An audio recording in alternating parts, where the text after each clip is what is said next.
and let me know if you brothers can hear me. We got a good video today on Cartagena, all the things that's going on. Got some brothers that's gonna come in here and drop the game. So let me know if you guys in here. Oh, you can hear me. All right. Shout out to you brothers. We got some good brothers. Thought it was gonna be one, but we gonna have three brothers coming here dropping the game by Cartagena. How you can stay safe because listen, no matter what's going on, if you got the tools to be safe, it's going to be great. So, man, what's up? What's up? What's up? What's going on, brother? Appreciate you for being in the building. Yeah. What's up, brother? I'm glad y'all guys can hear. And look, we gonna bring the brother on. We don't want to be on all night, but man, it's gonna be great, man. Just um doing that real game. That's what we need because it's about being safe. I remember my first time hitting Dominican Republic in the Santo Domingo, the concrete jungle. I know where I was at. It would have been good to have brothers to link up with. So these are brothers you can link up with when you're there. Man, shout out to all you guys, man. I appreciate all you guys, man. I'm gonna bring this brother up. Then we're gonna bring up the other brothers. It's great. What's up, brother Jay? Yo, yo, yo, what up, Ronin? Man, what is good, man? Listen, man, look, man, I like what you're doing over there, man. Look, and I want you to let these brothers know the game, about how to stay safe. Look, we see all the stuff going on, and you see everybody on YouTube kind of dissing Cartagena right now. Cartagena, look, now I can't wait to get there, but I'm glad I met a brother like you. So when I get there, I'm not alone. I ain't trying to look. Some places you don't do the lone wolf thing on. You know what I mean? You Yeah, know that's I not got one you, of my bro. You places. know I got you when you touch down. You know that. Yeah, brother. Look, did you send the link again to the other brothers?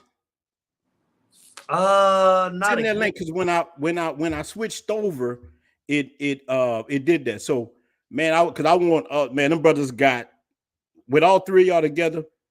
These brothers should know everything about coming to Cartagena, man. Because I can't wait myself. You know what I mean? Let's see, hold on. Yeah, send that link to him again. Brother say he in there now. What's up, James? You in Santo Domingo right now cutting up, huh? Man, don't get them women all your money. Oh man, I like to see brothers getting out there like that, man. Oh man. Also, send it to their email again. Yeah, send it to him. What's up, brother? What's up? Oh, brother Keith. Man, some of these dudes, man, been rocking with me since the beginning. Oh, straight up. Oh yeah, man. I got some solid guys, man. I ain't gonna lie to you, man. These dudes support me. Great guys, and I couldn't ask for a better group of guys, man. Let me tell you this: in the travel community right now, man, they got a lot of haters, man. So when you see brothers actually coming together doing productive things, man, that's big, especially especially in our community, man. But for sure, bro. I mean, that's yeah, how we met. You reached out to me and was like, you tried to help me out. I know you sent at least 1,000 people to my group. So definitely appreciate what you've done for me, bro. For sure. Yeah. Looked like you froze up a little bit. I don't know why. Maybe when we changed over, it did that. Is it back? Oh, there you go. Okay. Look, yeah, you back now. All right. I got Miguel. Look. Let's put him on. Look, man, y'all about to get in for a real treat, brother. What's up, brother? What's up, everybody, man? How's everybody doing? Now, look, man. Look. Let's look, man. We about to get into some questions about this right here because I was telling Jay, man, Cartagena right now is getting a like real bad rep. Got people scared to go. I say go where you want, but just travel safe. And know how to move. And it's good to know brothers like y'all who are there, and you can give them some guidance. And it's a lot more easier, man. Because I was telling them when I first touched down Santo Domingo, man, I was by myself because I was in the Passport Bros group, but nobody wasn't really going to Santo Domingo. All the brothers was hitting Sosua. I know why. Sosua fun, but nobody was going down there. And look, I'm gonna be honest with y'all. Now I love Sosua now. But at first, some of the OGs was like, man, Sosua is really trash now. I ain't going. You don't need to be going there. So I didn't go. Look, I was on the island a whole year and something before I even touched down in Sosua. And Wow. but when I got there, I hooked up with so many chicks, had a good time. I was like, damn, I should have been went. So I don't want people to kind of use scare tactics on brothers coming to Cartagena in the same manner. Now look, I do believe in brothers being cautious. Be cautious, link up, learn some game from the brothers. Now, I ain't talking about no dating coach game. I'm talking about game to be safe. So these are the things. So look, we gonna start with this, man. First of all, what's going on with Cartagena? The good, the bad, the ugly. Brother Jay, you go first. let us know what's going on. Look, brothers getting scoped, all kind of things happen. Man. Ooh, looks like we all over the news, brother. We all over the news, go ahead, man. brother. Well, a little bit about me, man. My name's Jay. Some people call me Unc, whatever. It doesn't matter. But came to Cartagena about October. And brother, I literally didn't know a thing about Colombia other than YouTube. And I was just sitting at the crib, man, and I was just like, man, it's got to be a better life than this, bro. I was just sitting bored all the time, man. I'm in Cali, and I was retired, so military. So I just decided one day, man, I basically sold everything, bro. And before I knew it, I was on a plane to Cartagena. And first mistake, if I would have had the group that I have now, if I would have had access to that, I wouldn't have made some mistakes that I made when I first got there. So one of the first mistakes I made was I'm like, okay, I got a little money in my pocket. I'm gonna get a room at the Hyatt. Mm-hmm. So I'm like, okay, I'm big balling. I got the all-inclusive package and whatever. And so I go there and they're like, you can't have no chicas up in here. And I was like, what? I was like, $230 a night? And you can't have no chicas? Like, really? Mm-hmm. So that was first mistake. So I ended up finding out the game from some guys that I was on the plane with. So when I came over, one of the things I noticed is I'm like, man, it's like 90% brothers on the plane. On the soul plane, I mean spirit. But it's like everybody happy, throwing it up. I'm like, man, what is going on? And so I kind of made a joke that I ain't never seen this many brothers on the plane at one time, right? So a couple of my guys, man, they when I got off the plane, they were like, yo, Jay, here's our number. Come by our Airbnb. Bro, I literally didn't spend one night in my hotel. I stayed at their they had this big mansion. Damn. So you paid $200 and something dollars. So overall I spent because my apartment wasn't gonna be ready for about 4 days. So I ended up spending like a G, man, for nothing.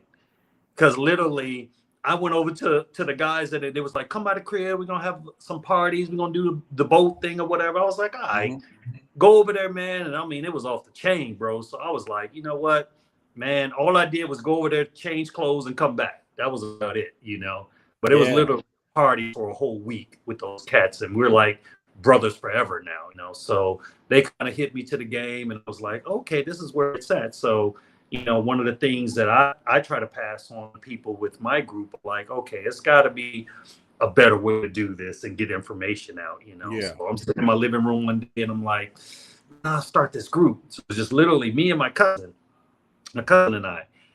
And I was the first member. He was the second member. And I was like, man, we got a long road to climb, And literally, man, 3 months later, we had 4,000 now, and we're getting a lot of good information out to the brothers, and I appreciate them all, man. It's like literally, I lost family over coming over here, man. I mean, literally, man, they were like, bro, you crazy? They want to keep us on that plantation, you know what I mean? Oh, bro, the cartel is gonna get you. I've heard it all, man. I've heard it all.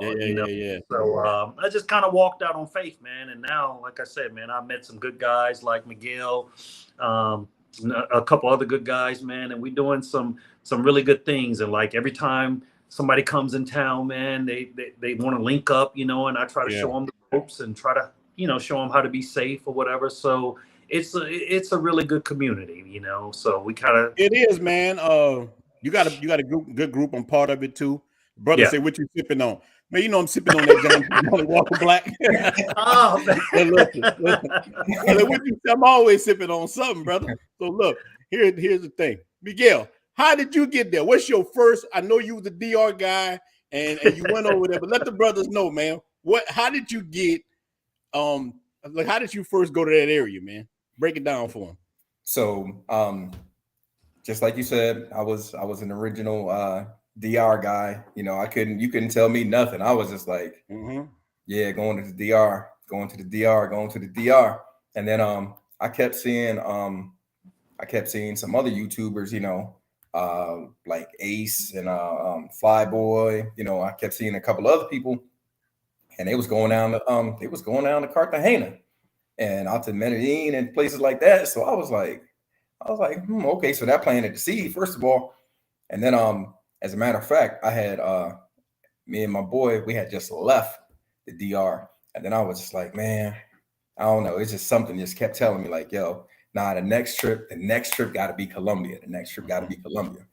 So it was like the very next month, hopped on Spirit, the Underground Railroad, just like you said.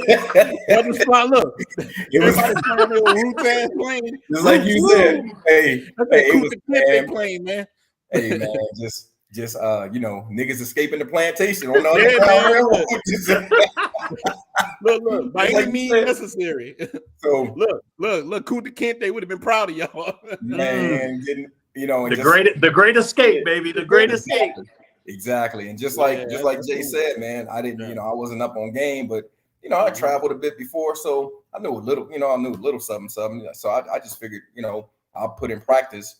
You know, I'll put in place those practices that I did out in the DR, and let's see, you know, let's just roll like that. I didn't go to the Hyatt. I was down there at the Hilton. So I checked in at the Hilton. I was like, and you know, here I go. I ain't nobody, right? I check. Let me speak to a manager. So I talked to the manager. I was like, yeah, you know, I'm a Hilton Rewards member, this and that, just talking a bunch of bullshit, man. So I ended up sliding everybody like 50 mil peso.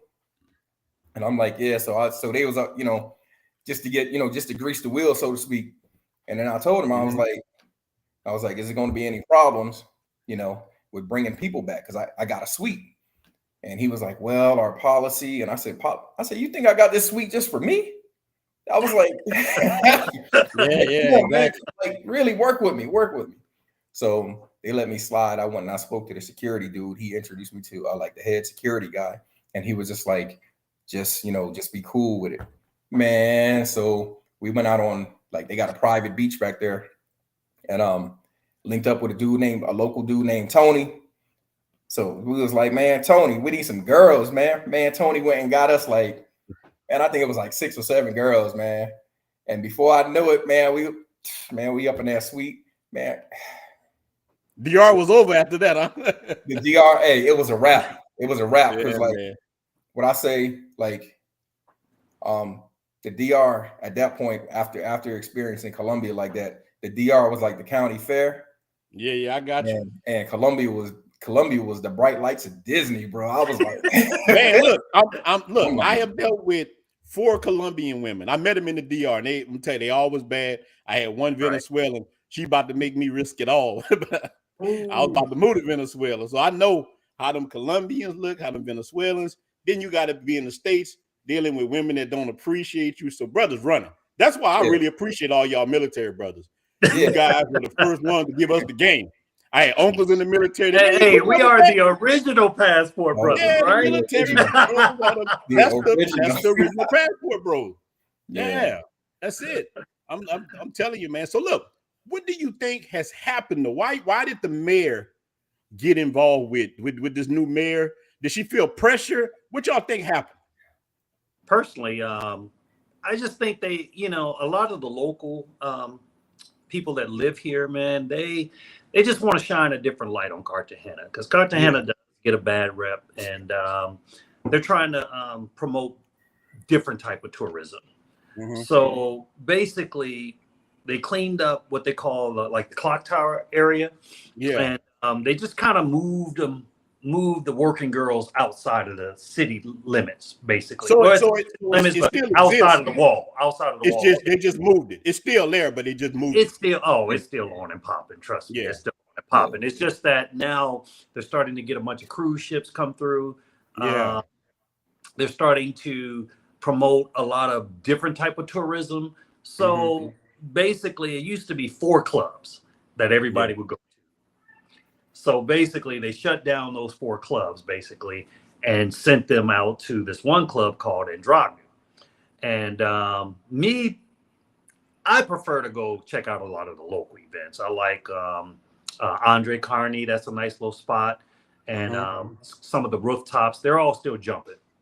But as far as those 4 clubs that most guys want to go to, it's pretty much all in one. And to be honest, and I mean, Miguel can vouch for this. I actually prefer Andrade better than the other clubs because it's a lot bigger. They got rid of a lot of the children that were hanging out like 2 or 3 o'clock in the morning. I really didn't like that, man. And a lot of the guys. So look, let me ask you about these children. They just like in the Dominican Republic, they out there doing tricks and stuff, trying to, you walk around some sewer, you see these little kids break dancing. Everything from rappers. From rappers to the little kid turning flips, man. Just if you get one, you're gonna have 1,000 of them come at you or whatever. Yeah, it's wild, man. So let me tell you a quick story about that. So this was so my boy, we would go, we would go down to the DR or whatever, and he was doing it like he would take like he would get like 101s and just give them out, you know what I'm saying? Like just give them out, just give them out, you know what I mean? He got a big heart, you know what I'm saying? Me, I don't like that many people around me, so I don't, you know. I feel you. So, because like once one person see you, that's it. They just gonna, they just gonna rush you. They all gonna come. Yeah, so we was coming out of we coming out of delirium one night. So little motherfucker like, Poppy. I'm like, Poppy? I'm like, shit, I ain't been out here long enough yet. I ain't got no like Poppy. You got a son out there. Like Pop, like who? So then they hit you. Oh, look, you my color around. Where you from? Where you from? Venezuela. Yeah, exactly. So, oh, mi hambre. I said, you hungry? They said, yeah. I said, I looked at my watch. I said, man, it's 3 o'clock. I said, if your little ass was asleep, you wouldn't know that you was fucking hungry. What the hell, man? What you doing out here anyway? So that's, but my boy, he big hearted, man. So he reached in his little pouch, gave him a couple dollars and shit. Man, next thing I know, swarm. They're like flies. Yeah, Swarm. they like flies. Oh, this, that. Yeah. Oh, me hungry. I'm hungry. Man, he told the little dude, because the store, I forget the name of the store, but it's right next to the club. So he was like, man, get what go in there and get some food. Look, one of the brothers said he out there buying cigarettes. Hey, little dude, he ain't going to the store. He went and got the rest of his brothers and sisters. Man, man. And I was like, ain't no way. Yeah, they got a target now. Once they get a target, they own it. Got a target. So he locked. So now my boy, he just looking. He said he used to work there. Yeah, he just looking like, what the fuck just happened? I said, see, that's why, man. And it's not that I don't want, but it's not that I don't want to be nice, but I know what it is, man. Like, you cannot help everybody, man. You don't fuck around like you won't fuck around and sink trying to help everybody, man. This ain't look. Man, they'll drain you dry, man. They will drain you dry. Look, and I ain't look, man. I gave and look, I noticed this by local Dominicans. Local Dominicans, bro. Somebody begging, they will look past them modes like they don't even see them. They don't give a damn. They do that. They don't care, man. They not doing the same thing in Colombia, man. So I was, this is what I was telling you. I asked this little shorty. I said, why do y'all say they just say gracias and they keep on moving? And as gringos or Americans, we say no gracias, no thank you. No. And she was like, oh, that's how they know you're a gringo. I'm like, what? Oh. She said, nah, Colombians, we just say gracias. So I was like, see, there you go. Yeah. So that little tip, man, I hit him with the gracias. Keep it moving, man. Man, now look, that's some game right there. That can save you from having to get somebody. They see grassy, they might think you know. Yeah, man. Yeah, so that's great. Because like especially Cartagena, man. Look, with and this is gonna be a problem that we have because so like they said they can see us coming to locals, and I'm like, how the hell, like y'all black just like us, man, like we'll fit right in. So the one boy told me, dude was like, nah, y'all will never fit in. I was like, why? He said, what are you talking about? I said, we look alike. He was like, nah, man, you got swag. He was like, you walk with swag. It's how we move over there. Yeah. He was like, we can tell. He said, we can tell. He said, even if you don't, if you don't wear designer, if you don't wear, he said, we can tell, man. He said, man, just how that brother walked. Yeah. Dude, said, look, I heard the brother, what his name? Love and Passport. What the brother Andre crossing? Yeah, Andre. I heard him say that before that. It's hard to blend in because the brothers got a different swag. It's hard to it's how we carry ourselves. You know what I'm saying? It is, man. And people can kind of see, like the guy, like what you're saying. You dropping game, they can see you a mile away. They can spot you a mile away. Man. So you think that's the reason why a lot of people are getting targeted? Why you think this scopolamine thing is getting bigger? Why you think it? Look. So, before I want both of y'all to answer this, because listen, this is one thing I don't like, but I want y'all brothers to really answer this. Black men get blamed for freaking everything. I got this email the other day from a man. Like, he's a dude that go to Medellin a lot. He told me, he emailed and say, all this stuff going on with Medellin is because the black men will start going, quote unquote passport bro, they're messing it up, this and that. So I say, well, what's the difference? Because other people getting drugged too. Asian man lost his life, God bless him and his family. A lot of white guys getting hit. Everybody's getting hit, but we always the fall guys for it. And look, I'm talking about from other black men. Look, and my take is a lot of the dudes are raised by women and they just used to blaming us. I'm not saying we're not guilty of stuff. I have saw in Dominican Republic and on watch YouTube other places, brothers doing buffoonish stuff, but it's not that many of them enough to put the whole rep on us. Now we definitely don't deserve the whole man. Let me know with the scopolamine thing, is this black men's fault? Jay, you go first. Then Miguel, you finish it off. I want to know this one. Absolutely not. Absolutely not. I just think it's all in how you carry yourself. Matter of fact, I've become friends with a lot of the girls here, and to be honest with you, bro, they told me some of their biggest tricks are non-black. They look at them as a target before they look at us.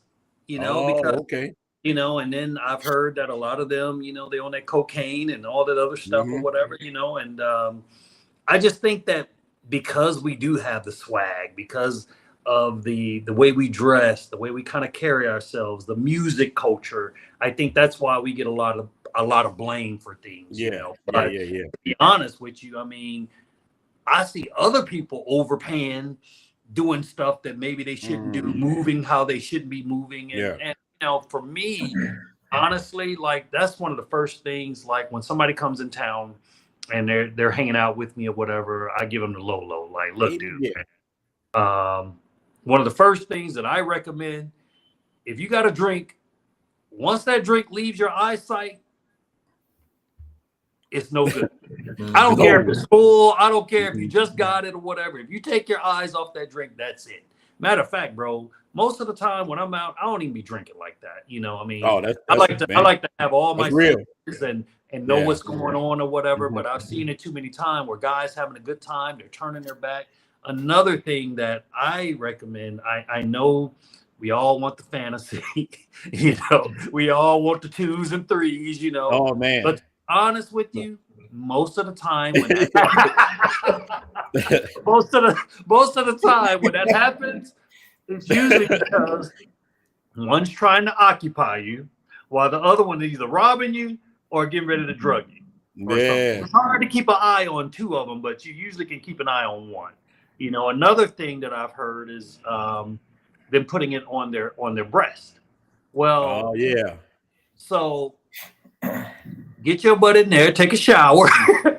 And Cartagena's so hot, you should be taking a shower anyway before you go. So look, any woman that you bring back to the spot, make her jump up in the shower. Shower. First So off, if they got a little something on them or whatever, you know, it's like or you know, and it's a lot of other signs to look for. Like if they're too pushy, they're trying to get you to go at them real quick. You know, it's I don't know, man. I don't know, man. I'm just not with that 2s and 3s, man. It's just too much. Oh, you ain't with, man. Look, I like to go. I mean, don't get me wrong. Now, I've been there, but it's like, okay, once the allure is over with, it's just like, you know, especially, man, if you're trying to be safe, you know. I got you. It's like, okay, all that switching out and all that other stuff, man, it kind of gets old after a while. But, you know, I mean, I just think. Yeah, look, you just made me think about something. I had a twosome in Mexico. Look, this is gonna be a story time. I had a twosome in Mexico. One of my cousins was getting a hair transplant. Oh, this fool looked like Hellraiser, and the woman ain't gonna sleep with him. And he get mad with me. Why you get mad with me? Because you look like Hellraiser. You know what I mean? So, look, man, finish all. You just made me think about that.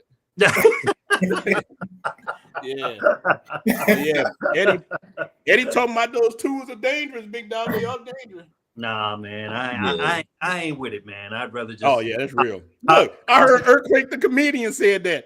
Earthquake said, "What are you doing behind me?" Right. Yeah. It's I mean, it can be fun, but at the same time, bro, it's dangerous. I mean, in my opinion, you know. That's real. But it just for me.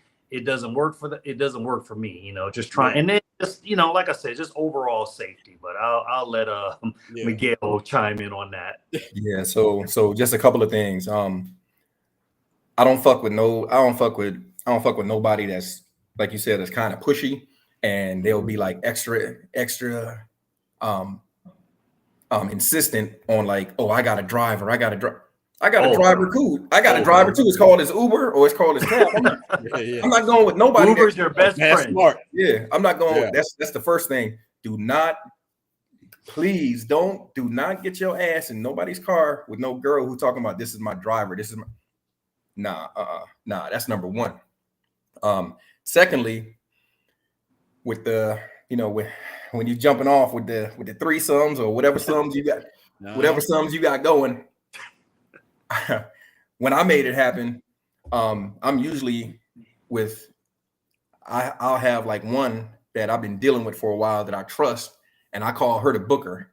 You know what I'm saying? Like she puts the shit down. Like, so either I'll drop the idea and I'll be like, hey baby, like you like girls too? You ever been? You know what I mean? Like, and a lot of girls are curious. Like, and I keep telling my parents I was born in the wrong decade, man. Like y'all had me too early,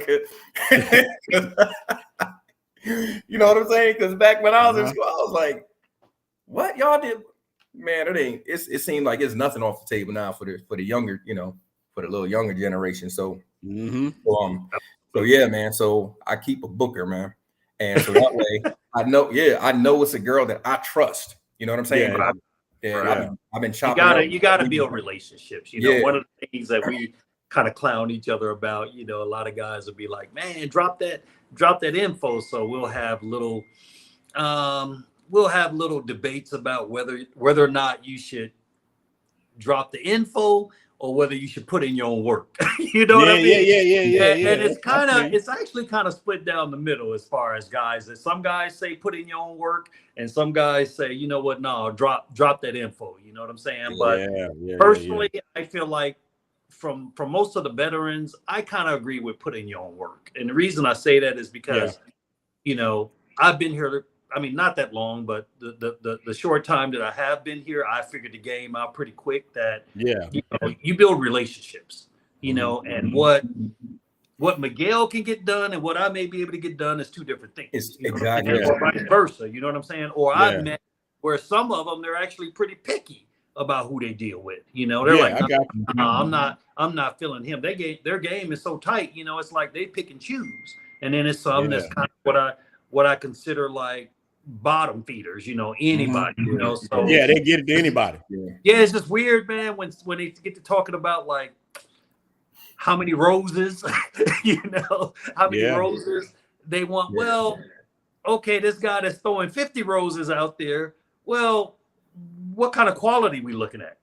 You know what I'm saying? What kind of quality? Because the guy that's probably 100 roses, she may be a baddie.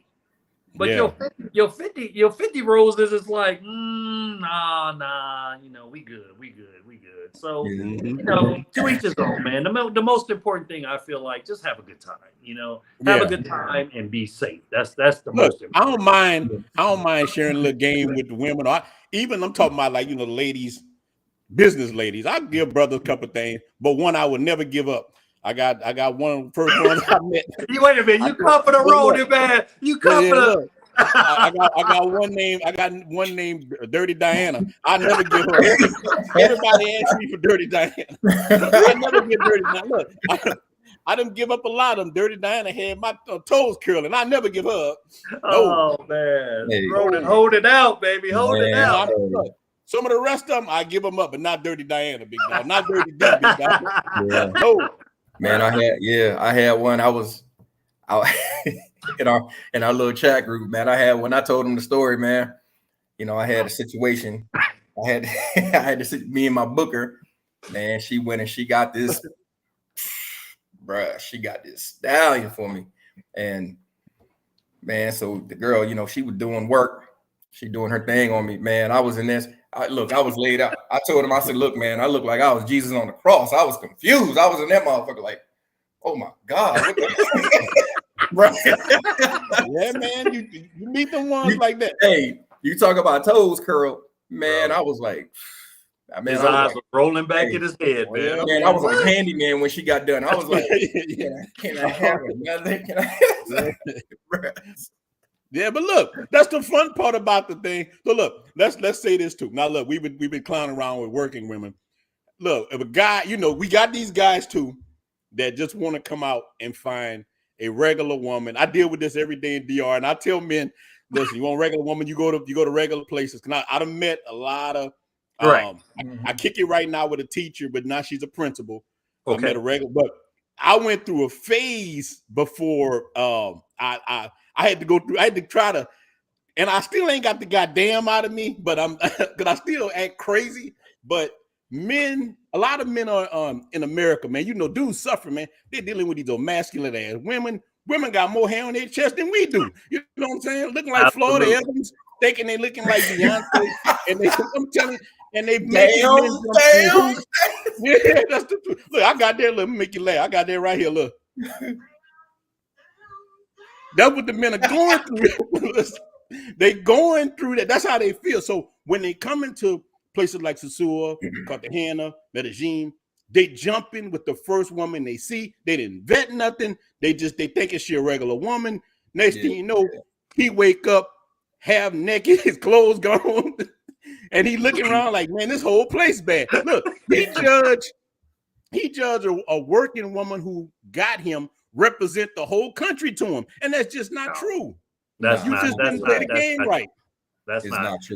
true at all. Matter of fact, that's what I'm funny saying. Because some of the guys so we created this chat room. Yeah. And this chat room got to be one of the baddest chat rooms to me out there. It is. Put the name out so brothers can join. Okay. You have to join Cartagena Unplugged Experience, and then you can get access to the private chat room. And the reason the chat room was created was because of Tinder pencils.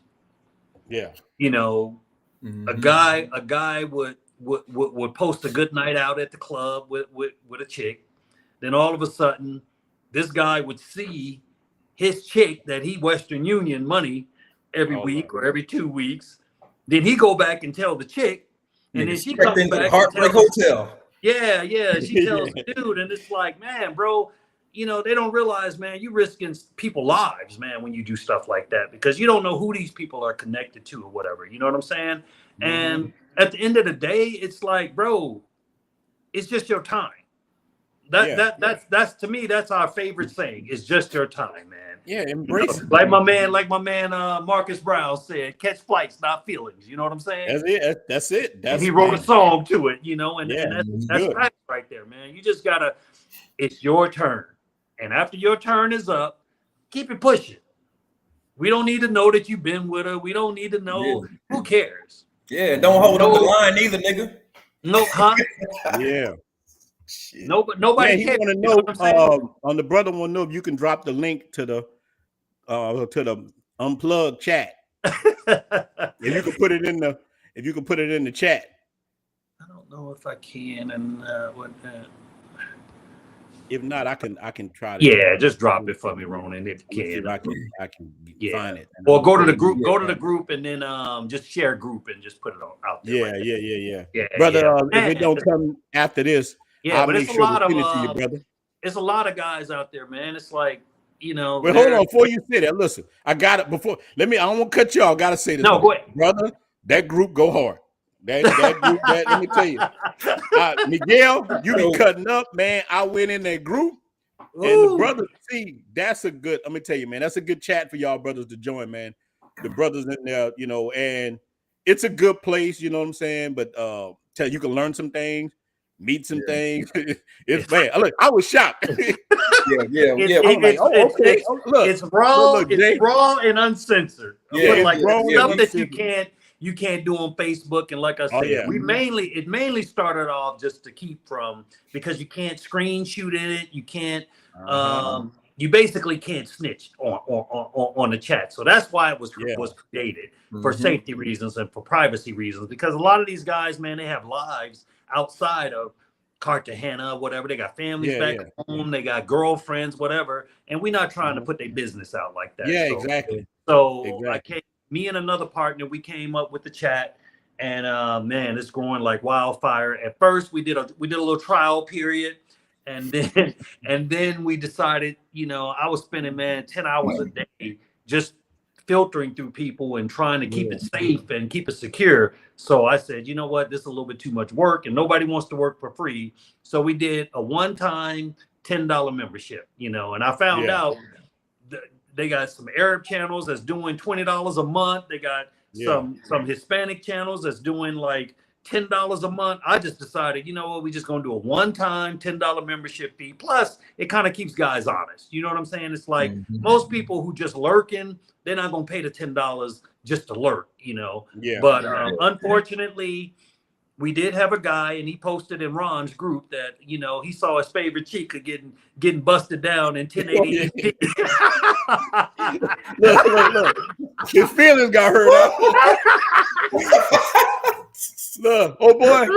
So we went through the chat. We went through the chat to find out who it was, and it was like busted down. Found out who it was or whatever. 1080p. 1080p, man. Oh man, it was hilarious, bro. It was. Oh man.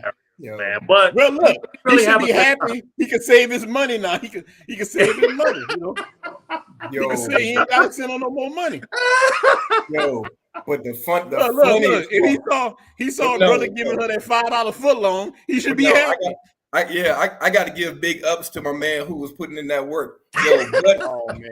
Buddy grabbed his own ass. He was like, "Oh my god!" I was like, "Yo, you remember?" Hey, I think I saw that dude. You remember Paid in Full when they was watching the video, and my man hit the Dougie when he was hitting it. He was doing the Dougie, baby. He was he was up. I was like, oh yeah. Like I saw that he was putting in work though. He put in that work, baby. He put in that work. My man say he couldn't even deny because she looked around at the camera. he couldn't even say that it wasn't his. Yeah. But I mean, that's all part of it, man. You know, it's like they actually have groups on us. Yeah, listen. I mean, a lot we of them talked to a bunch got of them. groups. Look, those Sasua girls got groups. They like if they get a guy that pays like $1,000 or something, man, they bragging on it, telling everybody or whatever, you know. So honestly, the main purpose of the chat is mainly safety, man. We're letting them know, like, okay, like with this scopolamine crap that's going on, we're like, nah, bro, pass on that one. You know what I'm saying? And we got girls from Dominican. We got girls. This ain't just Cartagena. We pretty much it's Latin America travel. Latin America, period. Yeah, Latin America. Yeah, so we're trying to keep everybody safe, no matter where you go. No matter where you go. Yeah, I don't want to see another brother. I don't want to see Razor Rays do another show with some dude that passed away. Man, I just don't want to see that no more, man. Every time I hear that sad ass jazz song, you know, Razor Rays be playing. They got a union, baby. They got a union, crypto. Damn, man. Got another one. Yeah. Matter of fact, bro, they even set the price in there, so they definitely got a union going on. Yeah, they set the price. They got a union. They definitely got one. Yeah, so we gotta stick together, you know. Yeah, and that's what I'm talking about. Brotherhood. Stop depolicing. Stop. Just work together. Look, everybody don't want women from the red light district. I'm cool with that. Everybody don't want relationships. I'm cool with that. But we can coexist. You know what I'm saying? Yeah. There's plenty of good girls. And Ron, one of the things, like we talked about the pros, but also if you want to meet regular chicks, if you're looking for if that's your thing and you're looking for a wife, don't go to the pro spots. Right. Yeah. Everybody knows what the pro spots are. Everybody knows. But then it's funny, Ron, when I go to like different restaurants and different salsa clubs and all that stuff. When I post that stuff, man, I get 1 or 2 likes on it. You know, it's like cookie.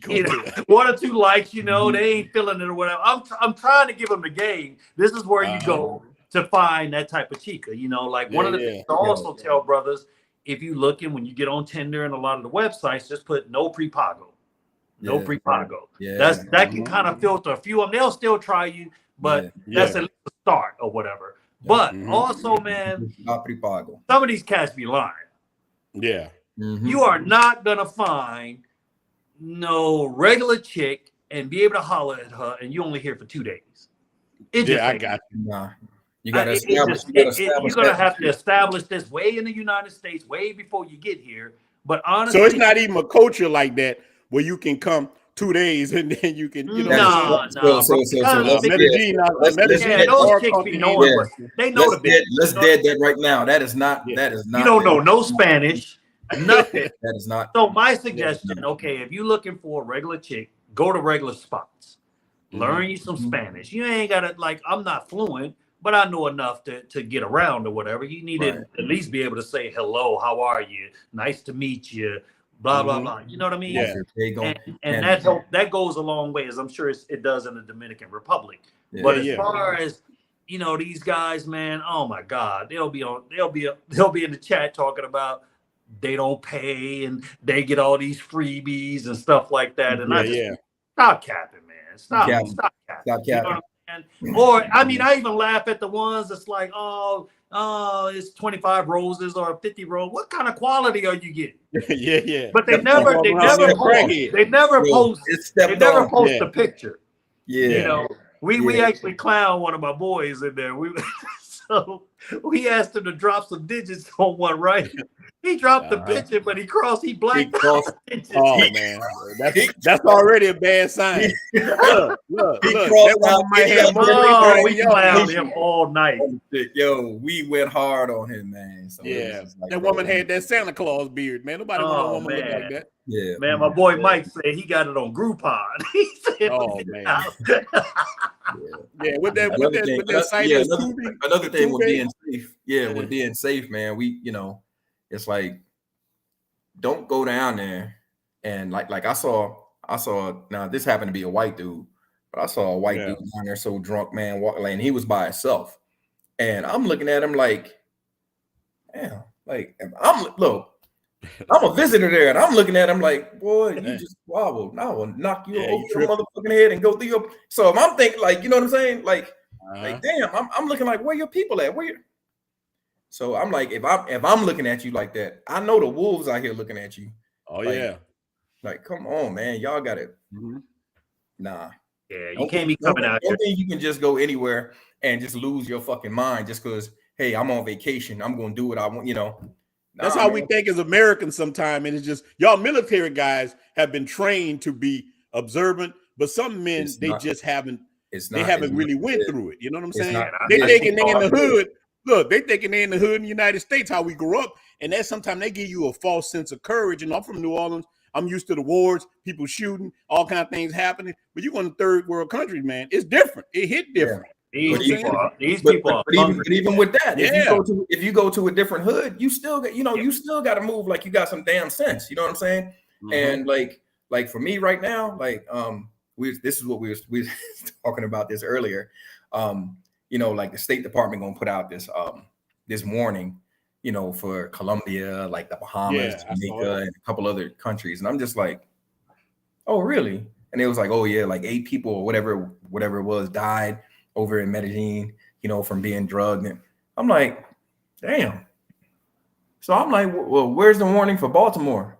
Where's the warning for Philly? Where's the warning for Chicago, Miami? Like any major city you go to, man, you're not going to be on the bullshit. Like here in the United States, you're not going to just walk around, or go, you're just not going to walk into Baltimore. You're just not going to walk into Chicago. Yeah. White boy, around the hood and think everything's going to be all right. So that same shit that you practice when you go to somewhere new within the country, domestically, man, carry that same mentality when you go out the country, man. You'll be all right. You'll be safe. And the biggest thing is respect. Like, I'm not like I gotta go different places. You know what I'm saying? So I like go down to me and my boys, we normally will go down there for like 10-day spot, like 10-day spots. And I'll shoot out to Medellin for like 2-3 days, Cali, Barranquilla, and my boys be like, where you going? I'm out. I got my little overnight bag. I'm gone, man, because I like to go different places. I like to keep it moving. You know what I'm saying? And well, when it was open, I'm gonna take a little drink to Delirium. They was all they want to do is go up in Delirium. Rest in peace. R.I.P. Delirium. And and Hollywood. Yeah, Beach. I've definitely heard a lot about it. The brothers love that spot. They love, but Delirium was cracking, bro. I can tell you this: just in the 4 months that I've been here, I've seen. I ain't gonna drop no names, but I've seen some A-listers. Yeah. Delirium. Oh yeah, definitely. And some ball players. I'm talking about like starting 5 ball players, not the big. I got you. I got you. Retired ball players, they be up in that joint, man. But unfortunately, Hollywood niggas. Yeah. So, but I just don't like when a lot of the people that say it's not safe, they don't even live here. Yeah, I got you. Every city has its own issues, man. Anytime. Well, that's why I wanted you to come on. Anytime you're dealing with poverty, talk about it. Yeah, anytime you're dealing with poverty, you're gonna have crime. That's just part of it. Nobody said anything. In Chicago when we had 70 murders in one weekend. 70 murders, so nobody don't go to Chicago, put that. But if 8 people get killed here, and my condolences to those families, nobody wishes that on anybody, but I'm not saying every case is like this, but most of the cases, man, the guys were kind of moving ways that they shouldn't be. Let's name both of y'all. I want y'all to name this. Name a few things that they're doing wrong. So none of us make these mistakes. I'm coming there soon. Other brothers will always come with a coochie. I don't care what nobody say. I don't care what brothers look. Coochie is a hell of a drug. Brothers gonna follow that coochie, big dog.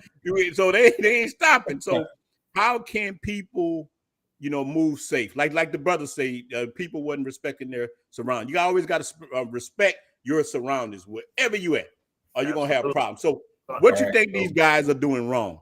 Well, I'll throw one. Go ahead. Well, go ahead, Craig. Go ahead. Okay, so I was gonna say first thing you need to realize is you're coming to a country where it's a lot of people. Well, there's an influx of Venezuelan refugees, because I don't know if everybody knows what's going on in Venezuela, but right now their currency is like worth less than toilet paper. You know what I'm saying? So they're going through it.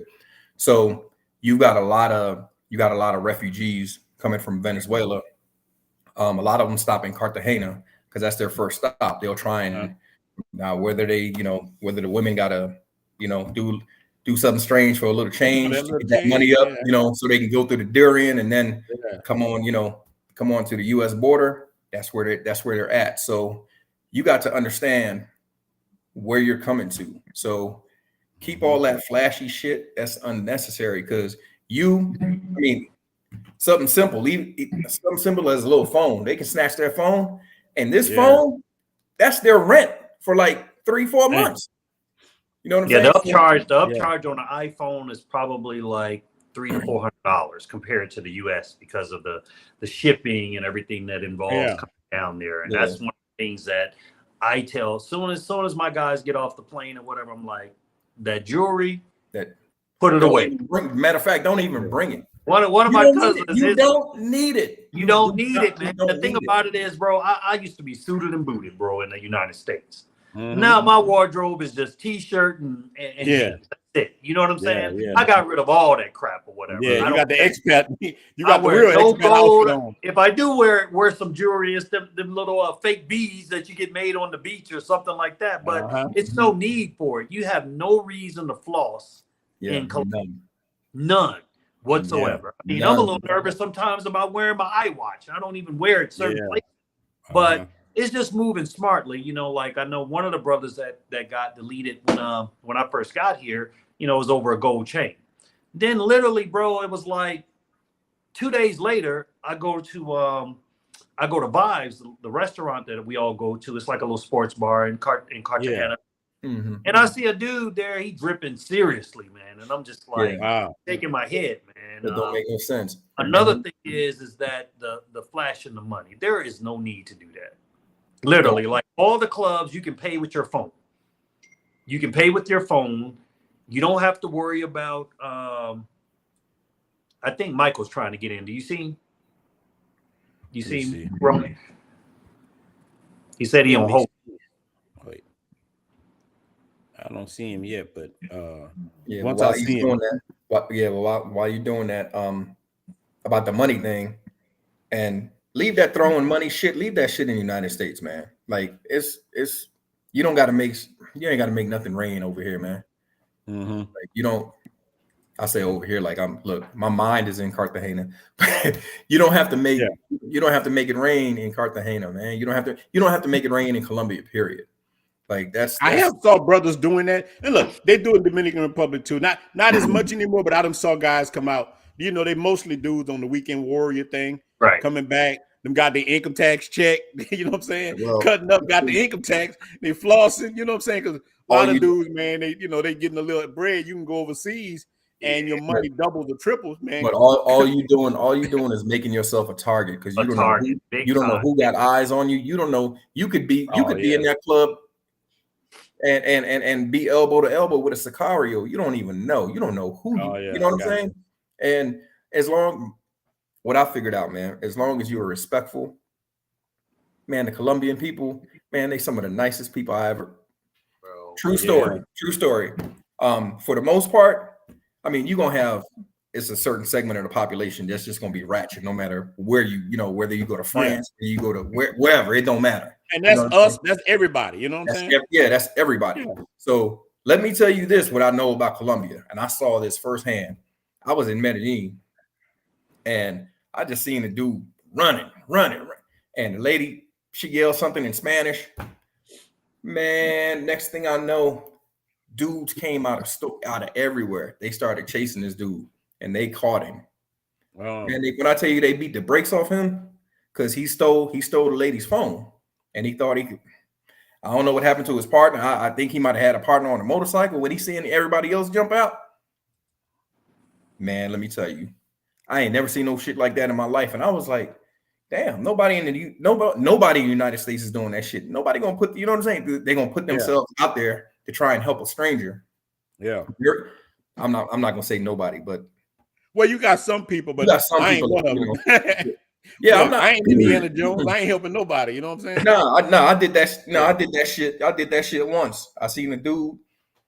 He was beating the shit out of his girl, and I'm like, hey man, like, don't I'm trying to get. I was coming out of bar.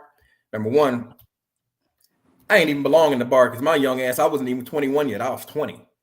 So, but you get your little spot. So I went Came out with my little 6-pack, just knew I was the shit. You know, came home on leave. I was in the service. Man, this dude was out there punishing this chick, man. So I was like, God damn. So I'm like, yo, hold up. Nigga was like, oh, you must be the nigga that's fucking her. Oh yeah, that's how you.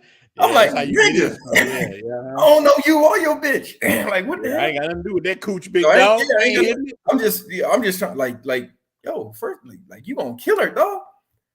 Yeah, man. Yeah, but the brothers say those domestic fights are dangerous to get in. Those are the worst ones. Yeah. So dude, yeah, buddy swung on me. I was like, oh my God, I had to put the pause on him. Next thing I know, I feel this bam. The chick hit me because I'm digging in this thing. I'm just sitting in his chest. Bam, bam, bam. This motherfucker hit me. I said, oh hell no. I turned around. I was like, I see why he whooping your dumb ass, you stupid bitch. Yeah. Because I'm getting in the middle. Mm-hmm. I done got him up off of you. Now me and him we got into a damn tussle. And you gonna go home and fuck this nigga anyway. So the only person that was in danger there was me. Yeah. I'm not Captain America. I see them going. So, that's what they're talking about right now. I did that shit one time. Never again. Go ahead. Yeah. I'm not. Look, I have tried to help people and stuff. Look, let me tell you. Same thing just happened in one of these cities in the United States. This lady of the night, prostitute or whatever, went in there and stole some condoms. Arab dude, like body slammed her. Now, I don't know if y'all saw this. I mean, she went in there and she stole the condoms, and they get into it, and he get in the street and slam her. So, women was like, we don't get no protection. And, the black women, and even a couple of men said, I was there, I would have protected her. I'm not protecting nobody that's stealing no condom. Now, look, I'm like this in the car. Leave him alone. You know what I'm saying? Y'all stop it. But I ain't getting in the middle of that. Listen, now, if a woman is a respectable woman, she playing the game right, but a lot of these chicks, they don't respect us, man, like that. So I'm not. I wouldn't give a damn. I'm doing a drive-by. Look, I'm gonna be one of these. Leave alone. If it's my sister or like my stepmom or some shit like that, that's it. If you ain't got no familiar, I'm talking close familiar relationships. Right. You on your motherfucking, you goddamn right. I'm not. Nah, I don't know what you did to this man. Like that bitch. You remember that hoe that got hit in the head with the brick? Talking about, oh, ain't nobody protect me. Yeah. Yeah, he slammed, man. Y'all watch that video. He slammed her pretty hard. And like, listen, if women, I'm telling you, if women would, and we talk about women from our community, if they respected brothers hard, because look, man, we some of the most quote unquote liberal men when it comes to women. These dudes in these countries, they'll go off on, man. I done saw dudes in the Dominican Republic. I'm talking about scrap women like men, knocking heads off type stuff. So us as men, we get a bad rep, but we the ones more liberal. We the ones like, all right, babe, don't worry about it. We can talk this out. We not the ones trying to hurt them or nothing like that. But they don't respect that, man. Let me tell you something, Ronin. One of the main things that I hear most of the chicas complaining about here, because I'll be like, I'll just ask questions like, so why you don't want to date a Colombian guy? What makes you want to date an American? And they're basically like, you guys are nice. You guys treat us to dinners. They don't respect us. They like to get drunk. They like to beat us, and things like that. So, it is a cultural difference. I'm not saying everybody. But I'm saying that is a big problem in the community as far as a lot of domestic violence. It really is. And so to piggyback off of what you was just saying, so I had one girl, she asked me about my kids and this and that. And I was like, yeah, So I was telling her, and she was like, wow, you were there for you.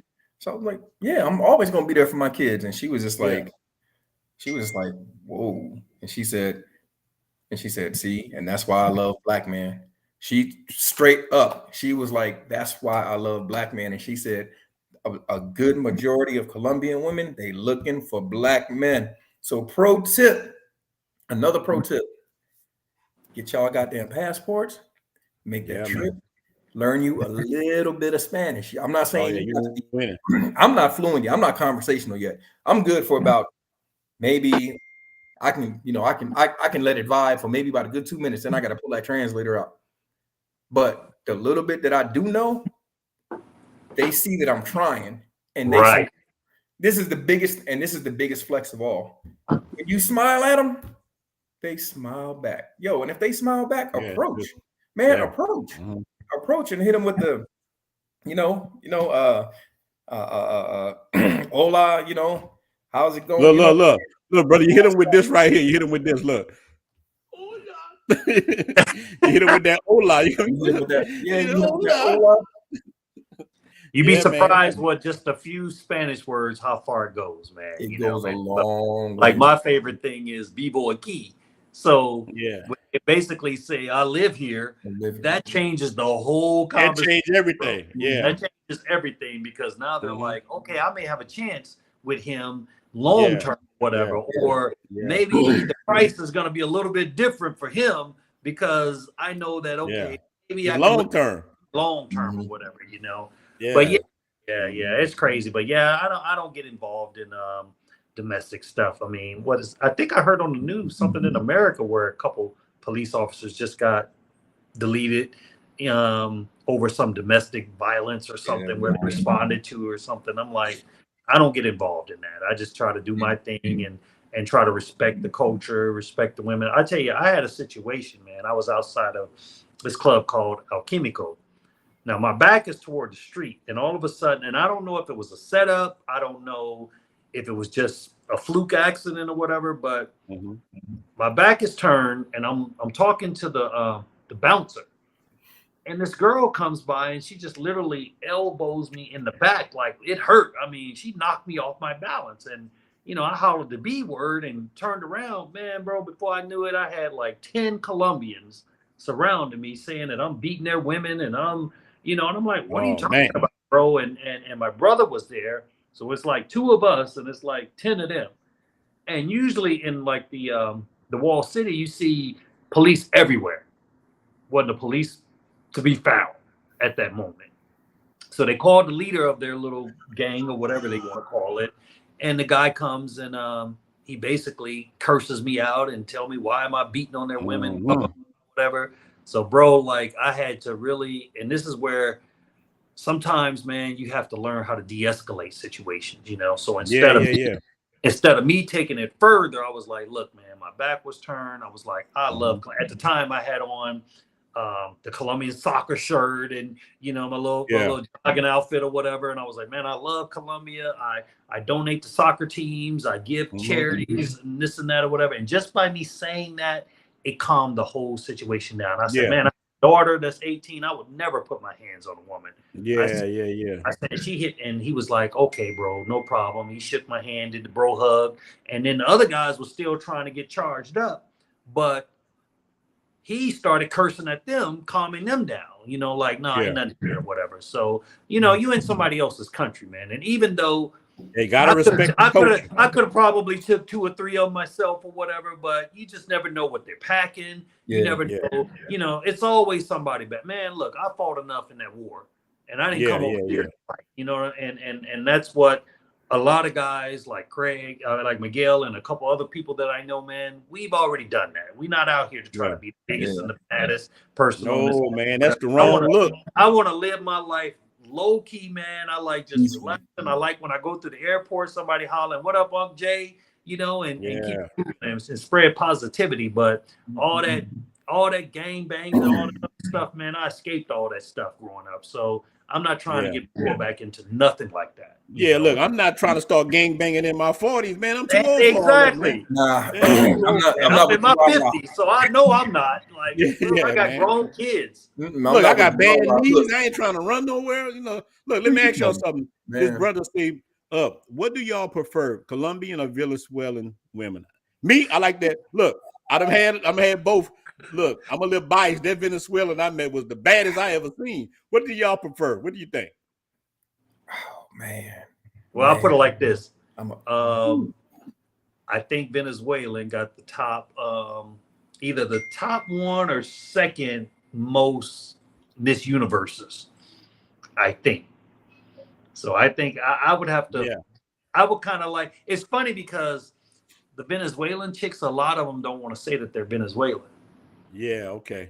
Because they have such a bad reputation, like polyamine and stuff like that. They're blaming it on a lot of the Venezuelan chicks or like the stealing. So look, do y'all think there's any truth in that? Look, a lot of the drugging, is it mostly Venezuelan chicks? masquerading as Colombians? Are they working together? What's happening with that?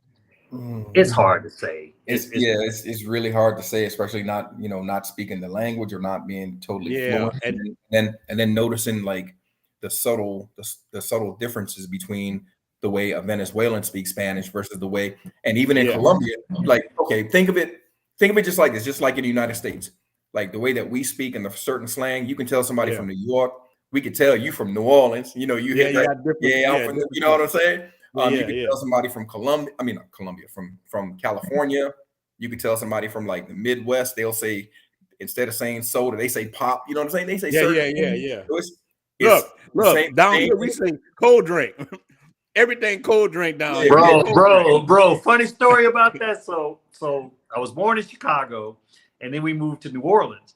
So then when I went back to Illinois, I went back like cold drink. And it was like, pop. It's a pop, man. What are you talking about? So literally, they made me forget all about that, So it's interesting, but and then in Texas, everything is Coke. I want a Coke. Exactly. Man. We can tell the difference, but like it's just like they can tell the difference between Dominican slang between Venezuelan. Matter of fact, bro, I lived 5 years. A lot of people don't know this, but I lived 5 years in Mexico, in Baja. Like 2 hours south of Tijuana. That was kind of like me getting my feet wet, because it was like, okay, I can still go across the border for doctor's appointments and different things or whatever. And I literally, I was going to stay in Mexico for life, man. And I had no clue about Colombia. So I'm living there for 5 years, man. And I'm like, man, this is popping, man. A lot of people don't know about Tijuana, Hong Kong, you name it or whatever. Bro, I touched down in Colombia. I was like, this is a different beast, man. This is a different animal altogether. But honestly, man, to answer that question, sorry to cut you up, but is that beef with the? It's a different animal, and once you start coming here, man, I see. Look, I know that. See, that's what's up. You just feel free, man. And I mean, even my old lady, man, she came through, bro, and it was like, because originally, we were gonna kind of go our separate ways or whatever, and she came to visit me or whatever, and she got down here, man, and she got it on and popping more than I did. I'm like, whoa, I'm like, okay, this is what Colombia do to you, but our goal is in a couple years for her to retire with me down here, and I just kind of, we just kind of got this thing. I put a couple videos out there, with her. And it's like, we've just decided, man, she doesn't get to choose my happiness, just like I don't get to choose her happiness. And eventually we know we love each other, but all that other stuff, that's just, it's like fantasy. And that's why, for me, I don't get caught up in the allure of exotic women and all this other stuff, And one of the things that kind of really ticks me off, man, especially with a lot of the women against us, against passport bros or what have you. I don't like when they say, well, you guys, the only reason you go over there is because you couldn't get women in the United States. Well, I hate that. This is my fourth one, bro. This is my fourth marriage, bro. And, and so I wish to God that I couldn't pull any women back in the United States. And so many guys, man. Me too. Would have saved me a whole bunch of that I've talked to one-on-one. They're like, man, I've been married a couple times. Let me tell you something. I had a brother, right? He came down probably a couple months ago, met him, and he was thanking me for creating the group, right? And he's like, yo, Jay, man, he said, you kind of saved my life. And I was like, what? And I was like, what you talking about, brother? He's like, man, look, I just went through a divorce. I was depressed, man. I was literally just about to just give up, man. Lost everything. And he said, somebody recommended your group to me. I saw what was popping in it. He said, man, I booked a ticket the next week. And he said, instantly, I came out of that depression. I came out of that jealousy and thinking that I'm not worthy or whatever, And, over here, man, it's like, it'll even change your taste in women. Like what we used to consider was a 8, 9, or 10. No longer. It's like, I know so many guys, man, they don't even date in the United States anymore. They literally they get their hustle on, bro. work for 2 or 3 months, man. Come over here, have a good time, and just do it back and forth. They go back to the United States to get in monk mode, man, make their money, and repeat. I done seen Miguel more than my brothers, man. Yeah, I don't blame you, man. I don't even look, and you know they got fine women in the United States. They got fine sisters in the United States. Absolutely. Some of them inside make them ugly, man. At this point in my life, I'm too old to deal with it. I don't want to deal with all your stuff, man. Yeah, and we're not saying all women, but the thing is, you've got a certain, I don't know the percentages, but you got a certain subset of women that just they could be the prettiest things on the outside, but they rotten to the motherfucking core. And then you got other women who know that, you know, this certain subset ain't shit, but they won't say nothing. They'll go along to get along rather than just like how they like to lump us all into a group. That's what a lot of guys are starting to do. A lot of guys are like, yo, I'm out. Yeah. I'm out. And it's funny to me because the women be like, oh, well, y'all can't get women. Y'all broke. Y'all gay. Y'all whatever. Y'all this, all that. First of all, if we was broke, how the fuck we pay for the plane ticket? How the hell, you know what I'm saying? The Airbnbs, all that stuff is expensive, man. It's just crazy. Yeah. Look, I got to give a shout out to my brother. He in the building. New Orleans in the building. New Orleans. What up, NO? Yeah, man. What's happening, brother? The brother say, look, he don't even hold the door open for him no more. So I know how that feel, man. I know that feeling, man. I don't got like that, man. Even with that, they ain't gonna tell you thank you. They don't even say, man, I really appreciate thank you. Oh man. You know what? I kind of look at it like buying a car, man. It's like some of these chicks, man, they want you to pay full price for a used car. Yeah, it don't work like that. Man. You know, you 50 plus, and you're expecting for this guy, he got to be 6 foot tall or bigger. He got to have light eyes. He got to have a 6-pack. He got to have no kids. I'm like, really? Yeah, 200,000 miles on the odometer. You got 3 kids still living with you, grown. You know, you ain't making no paper. You know what I'm saying? I mean, like the late great, you know, Kevin Samuels. You know, it's like, you know, these, you know, you got 90% of the women looking for 10% of the guys. You know, everybody don't make 100,000. You know, and that's what I do love about going out of the country, man. It's like you actually. Your money goes a lot further. I mean, honestly, I felt like I became an instant millionaire when I crossed over this border. You know what I'm saying? I mean, the average Colombian over here is somewhere around $300 a month. So in order to get like a pension visa is what I have, you have to have at least an $800 a month income, 3 times the Colombian. So, bro, if you know, a lot of the military guys, I mean, they coming over here 4, 5, 6, 7 racks a month. Now, look, man, that's a good what you just said. You could put brothers who want to relocate on that game because that's stuff that people don't really get in the visas and all that kind of stuff too much, man. Maybe we do a different show where y'all can break down that, you know, in case the brother want to relocate. Because listen, America rough right now, man. I'm gonna tell you something, man. Look, because I'm in the process. It's high, man. Women them coming a lot. Look, I own real estate, bro. Look, I was in eviction court the other day with a sister girl. The sister girl, bro. Let me tell you. Let me give you a quick little thing about this. This will make quick. Let me tell you how these sister girls is. So look, her air condition went out. I have a property management company manage it for me because I be in Dominican Republic most of the time. So look, her air condition went out. I show up with one of my white friends, right? And bro, you should have saw the disrespect this woman give me.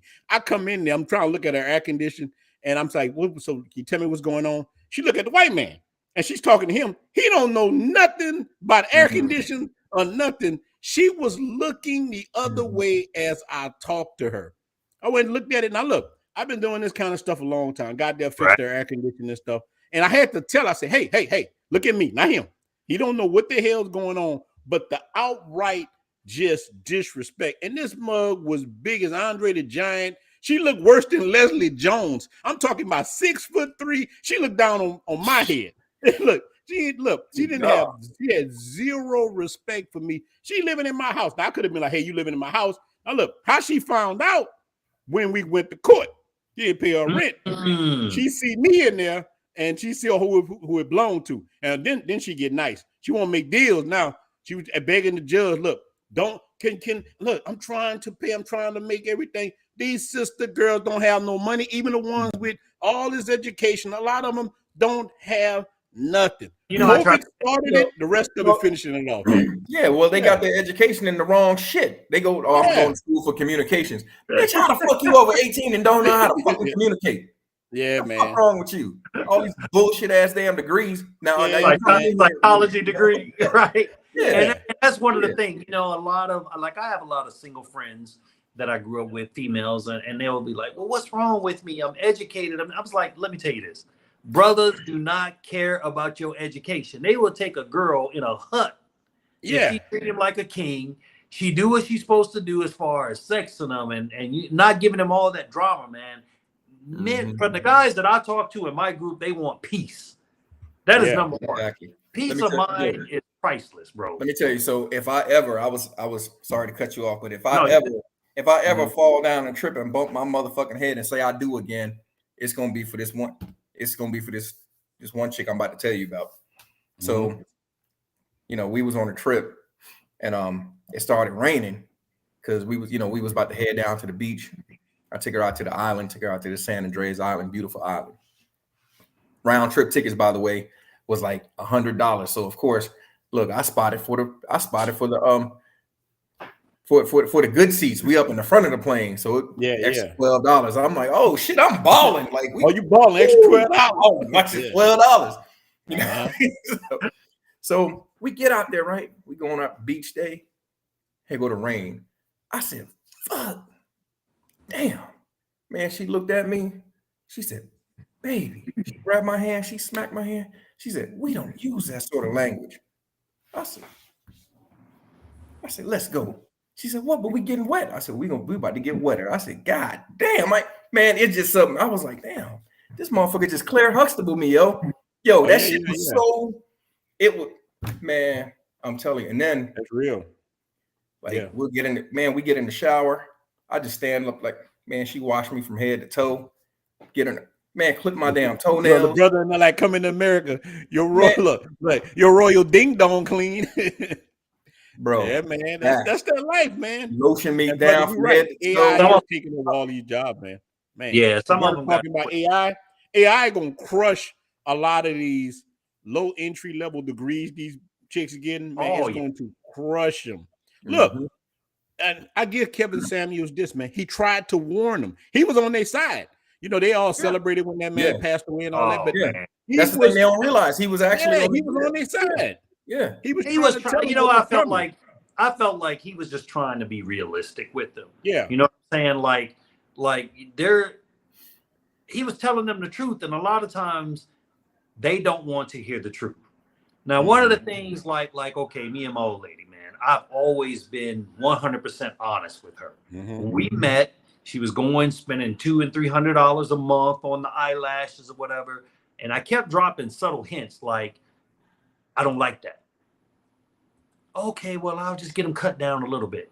I was like, I don't like that, and finally, I just screamed it out. I don't like that, and she was like, wow. I said, a lot of y'all do this stuff for other women. I've never heard a guy say, ooh, those lashes, I just love them. Never in the history. Your nails are so great. Yeah. Oh my God. You know, that stuff is for other women. You know, get a gym membership. Get a gym membership. Get an etiquette class on how to be nice.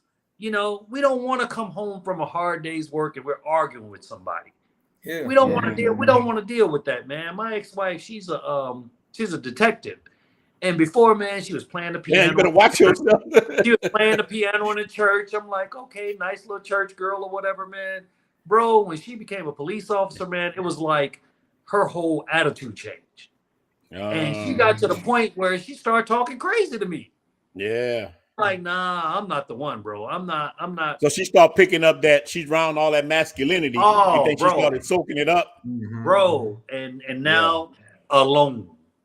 alone. Yeah, that's And what happened. you know what? I wish her all the happiness or whatever, but at the same time, man, some of these people have to be, you know, some of these women you got to be honest with them. They need people that's going to be honest with them. And I don't think look, we got too many men. Look, a lot of the delusion women got come from us because, you know, brothers will smash anything. So while we trying to smash, some dudes are sitting there putting them on a pedestal. Bruh, I saw a dude in Walmart the other day, man. This woman belly was hanging down to the floor. I'm like, pick your coochie up. And like, listen, he was hugged up. I know it's income tax time, brother, trying to get that PlayStation.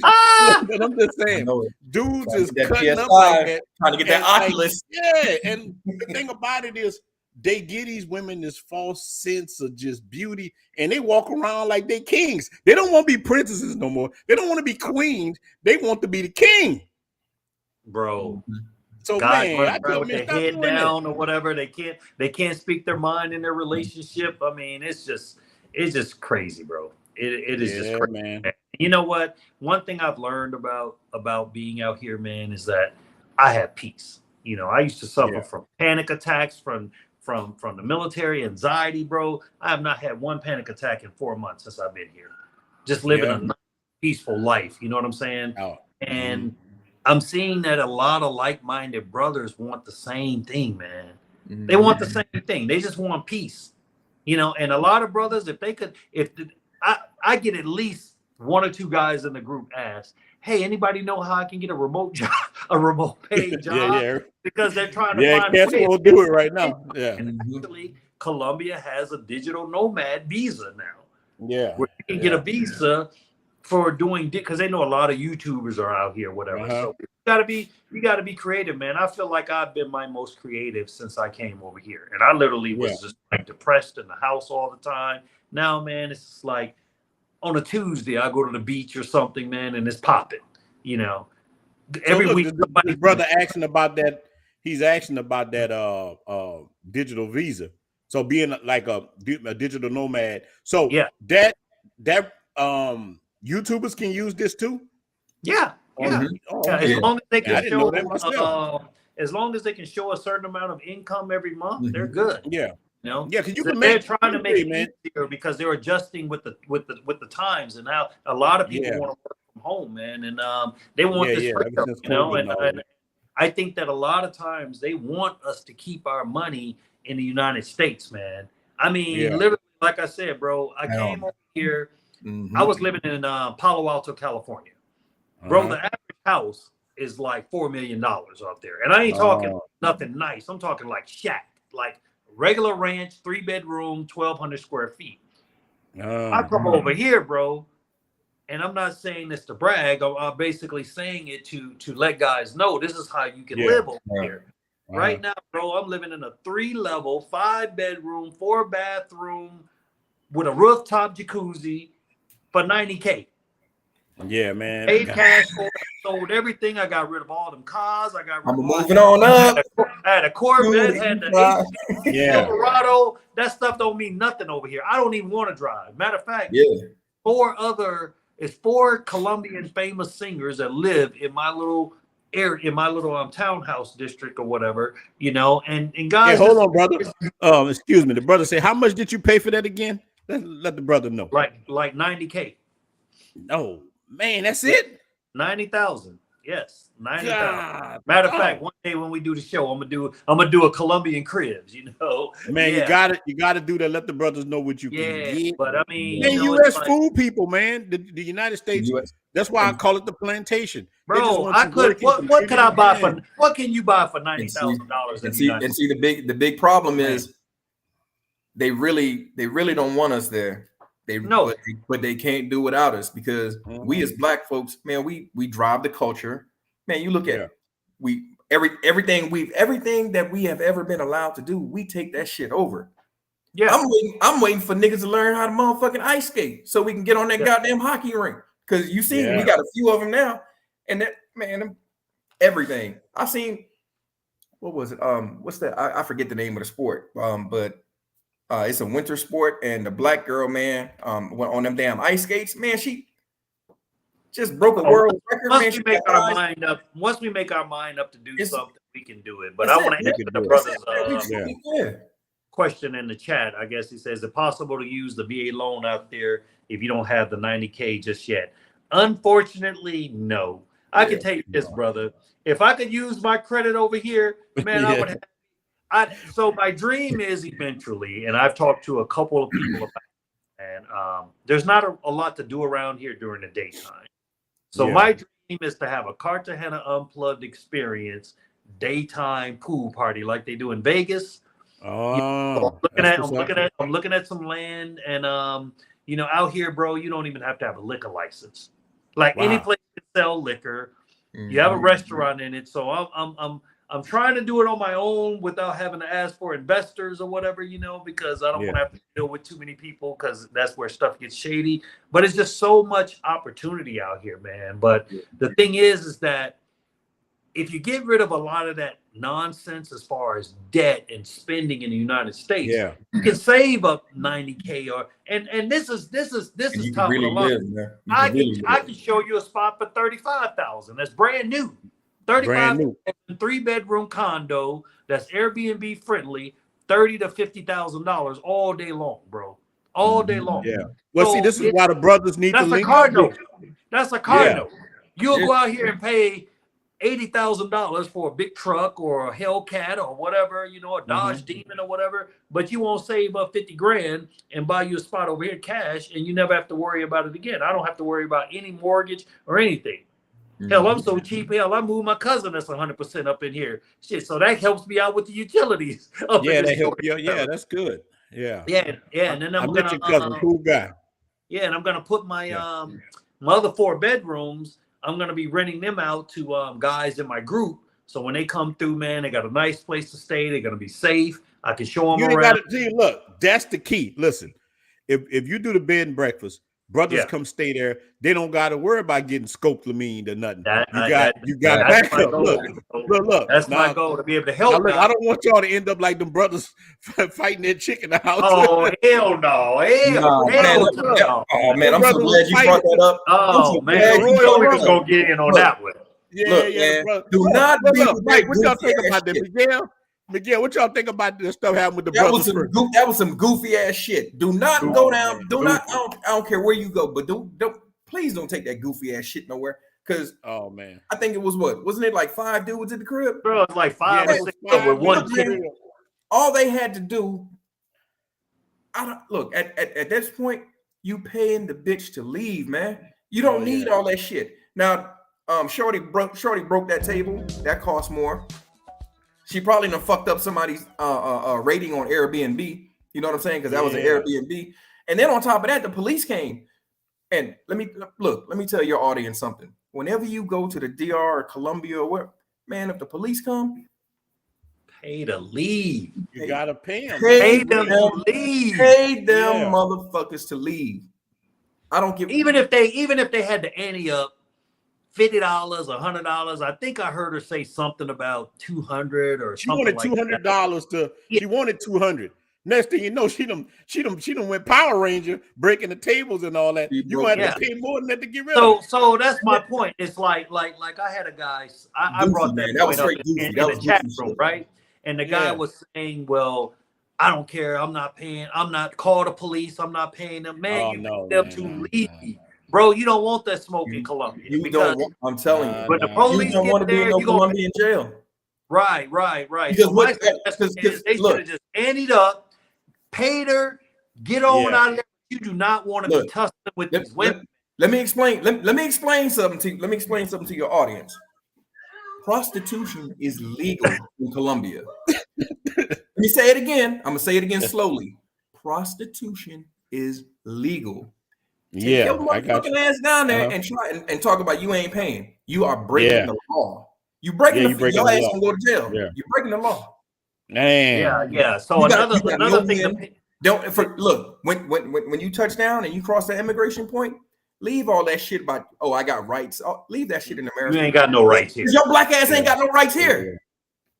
Yeah. So how you ain't got rights in the United States. The cops look. That's how brothers get their ass with the United States. When the cops stop me, I know why you stopping me. What's wrong with you? And you better leave that. and just be quiet. Be cool. Let me tell you the difference. Let me say, we was out, me and my boy, we was out on the beach, and this was like our first time down there, so we didn't know that. We had a pack of honeys, but it was like 7 or 8 of them with us. It was just me and my boy, and we didn't know that they was closing, that the beaches get closed down at like 6 o'clock. So we was over on Terra. We took a boat. This is an island right off of Cartagena. So we was out there having dinner. Man, here go the police.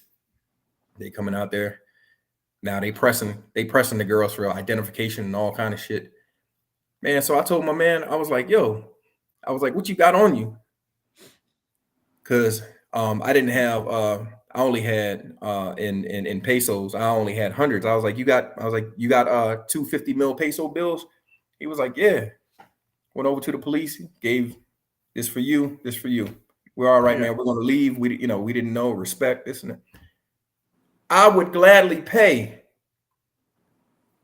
50 mil pesos. What that translates to, it depends on the conversion. So you're looking at maybe like $11 or $12, depending on how much Right.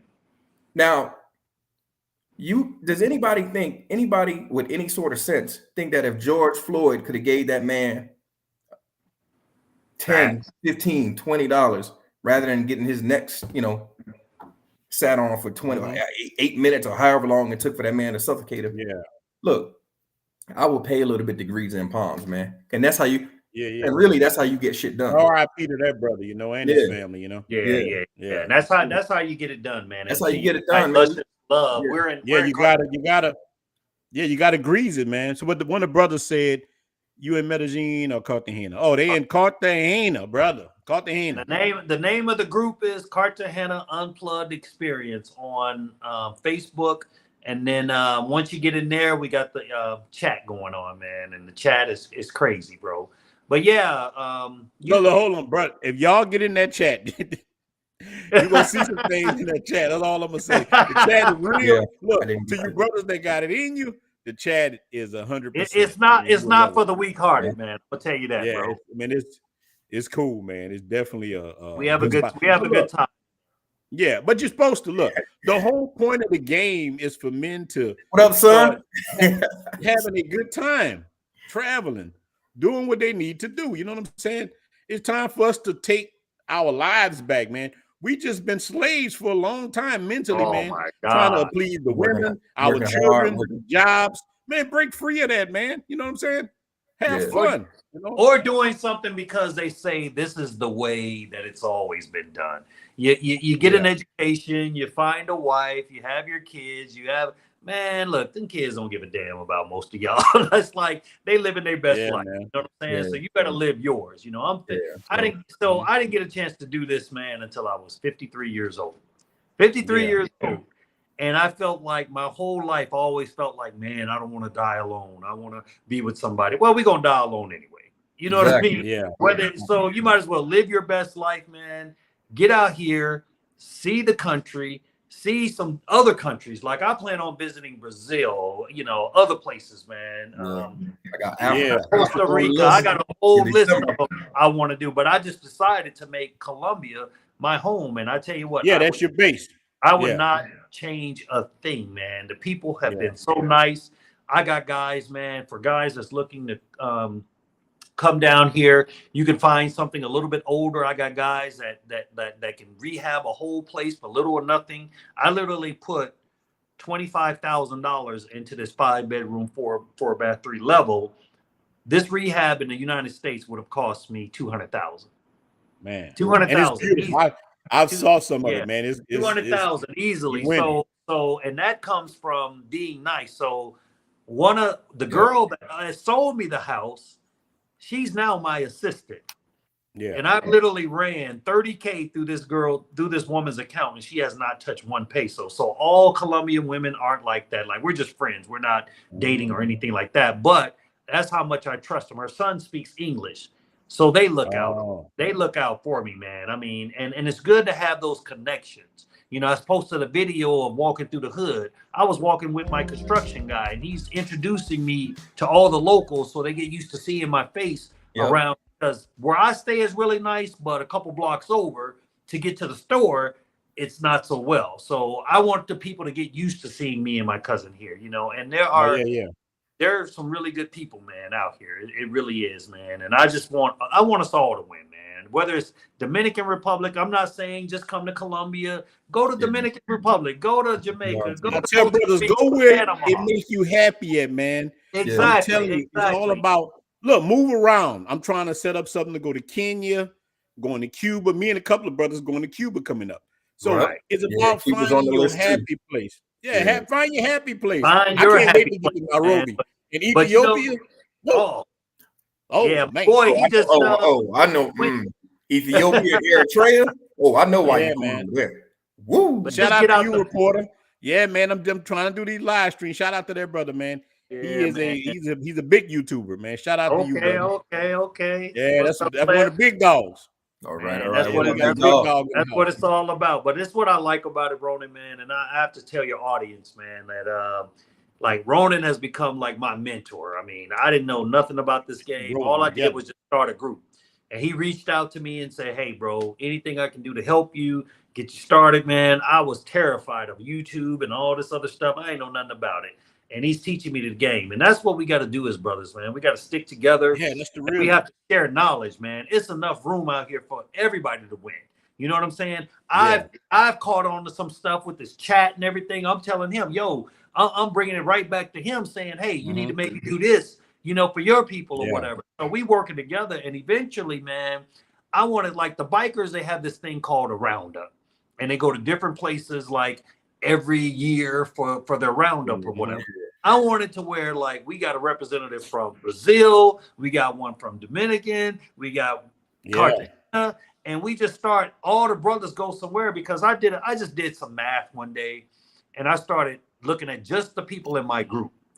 And if the average person in my group made $60,000, man, we had about 160 or 70 million dollars in, you know, spending revenue. So imagine, like I said, we're all stronger together, man. Our dollars do count. And trust me, they count. Colombia, man, when they started making these changes, bro, it was a ghost town for a minute. Oh, yeah. It was a ghost town. So our dollars matter, man. And brothers like, was depressed. Yeah. Look, Sosua population went up 100-fold. Brothers was depressed. When that happened, Sosua was packed. You know, brothers was depressed. But you can't. You know, the thing about it is, man, you can't listen to the news. You know, they want to blow everything up, and that's why I'm not hating against anybody who got a YouTube channel out there, whatever. Only thing I say is, man, if you're gonna report on something, get some information from somebody that's there. And I'm not necessarily talking about me because there's guys that's been here way longer than I have. You know, but if I don't know something, at least I'll go out and talk to somebody and say this. But don't just say, "Oh, Colombia is dangerous, man." I live here, walk around, I do things, but I do it smartly, and that's the key: moving smartly. Well, it's dangerous if you don't know the game. Like anywhere is dangerous. Yeah, if you don't anywhere.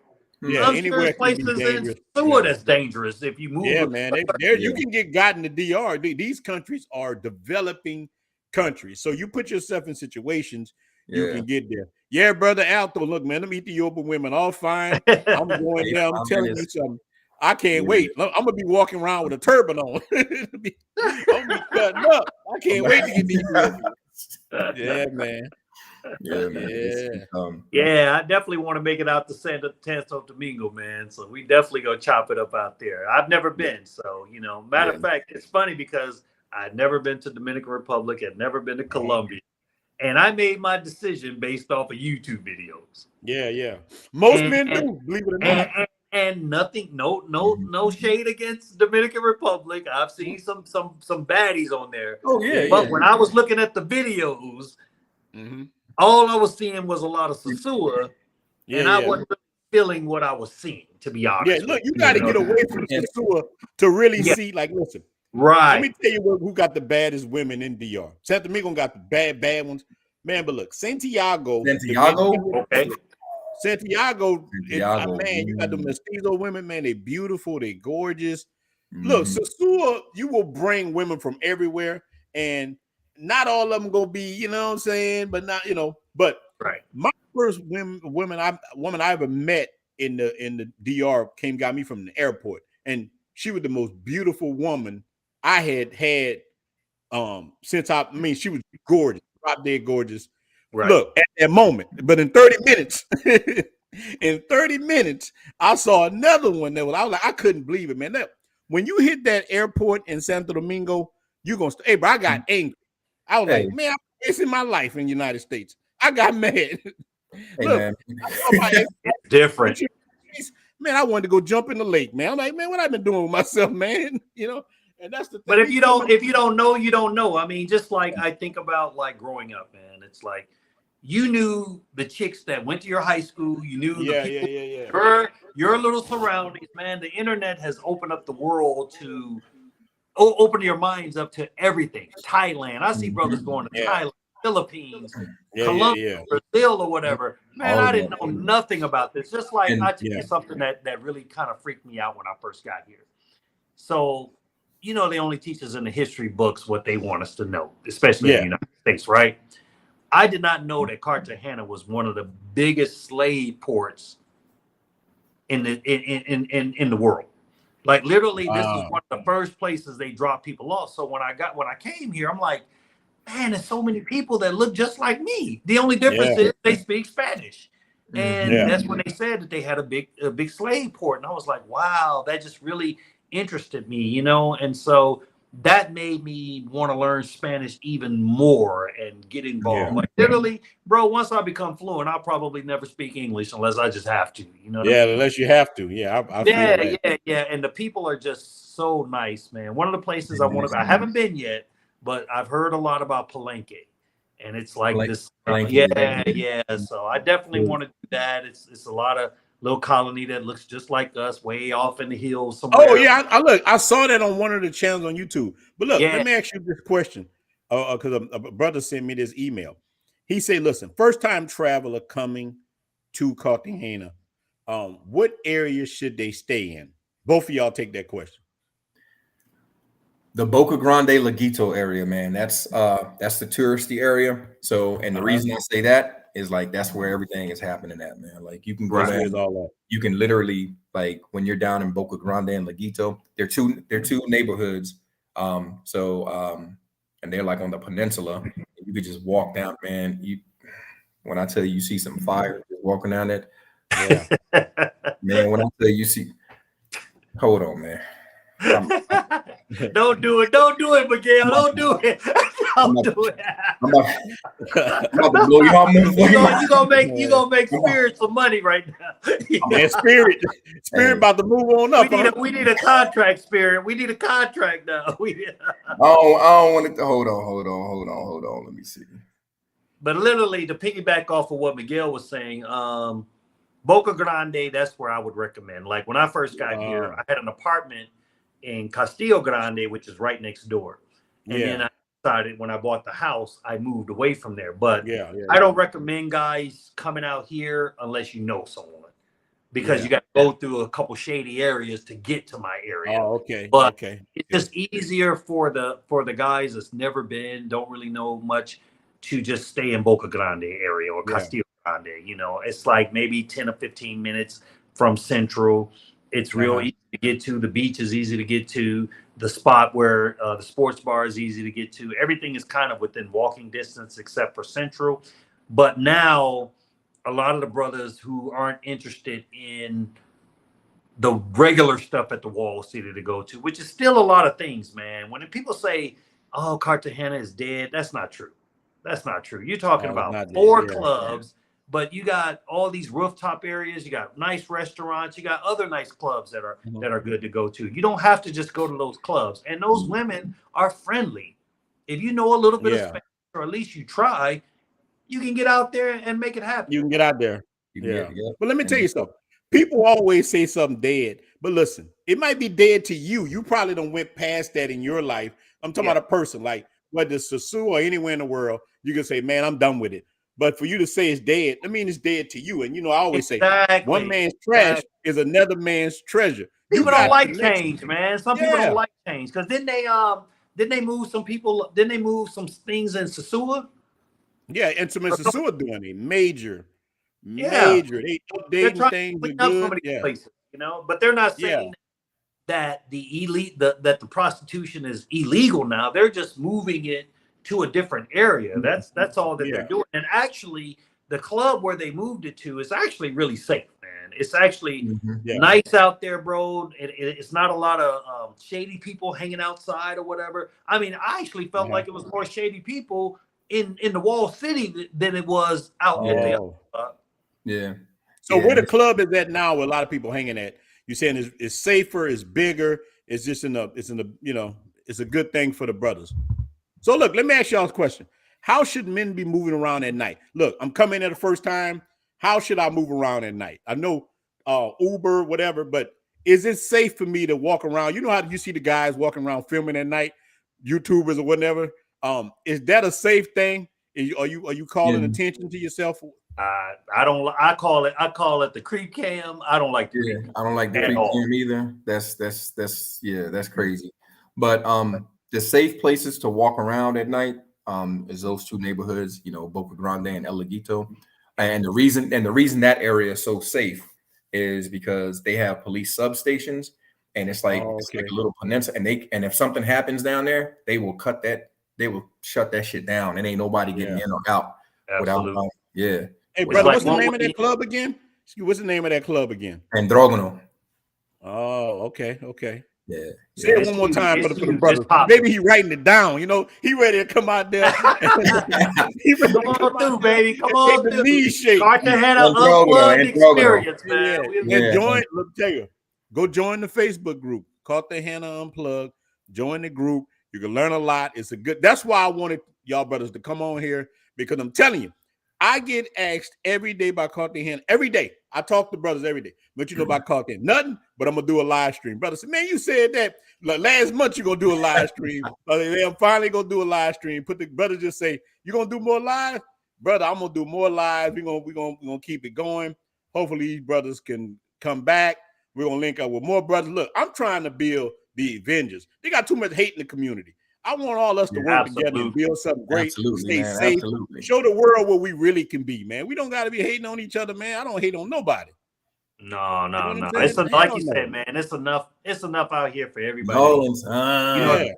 Matter of fact, when I first started this group, man, it wasn't about no money. It was just about honestly wanting to help guys, man. Be able to transition from America to over here, because a lot of guys don't think that it's possible, But I'm living proof, man. I didn't know anybody, had never been here, and just walked out on faith. Yeah, walked out.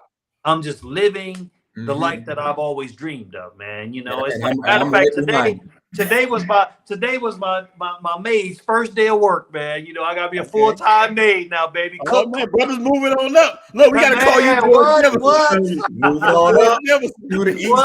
What? I was like, oh man, she cooked the dinner and had the clothes washed, everything. I'm like, man, it was like and brothers in the United States suffering. Like you just said the key thing. You walked out on faith. Dudes don't believe in themselves, man. You're gonna be okay, man. But have a plan, have a vision, and look, walk out on your vision. And execute. What's the worst thing you can do? You can go back to doing what you was doing. Yeah. Man, it's crazy.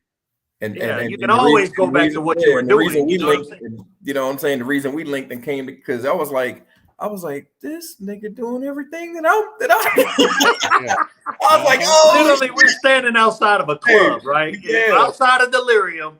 And I see this dude like 6'4", whatever, and we just got to chopping it up. I was like, yo, I got this group or whatever. He was actually one of my first 10 members, Oh, that's cool, and, man, we just became like brothers, man. And that's why I was like, yo. Look, he's standing out there 6'4". Ain't nobody trying to mess with you, man. Nah. Yeah. I found out that he had a lot of knowledge about Cartagena, and we just started sharing. We found out we had so much in common with both of us being in the military, both of us serving wartime and everything, and so man. He's like, man, I'm on that same plan, bro. A couple more years, so that's right. I was like, man, I'm gonna mess around and have me a veterans home down here. We all gonna be living together down here. Man, y'all went out there, you served your time, you did the thing right. You're supposed to live your life. This brother Dion say, are they gonna steal your cameras when you're out there like that? Is that like you know you out there filming? Somebody gonna get you. Look. All I can say is that son, that's my son. They ain't gonna steal your camera, nigga.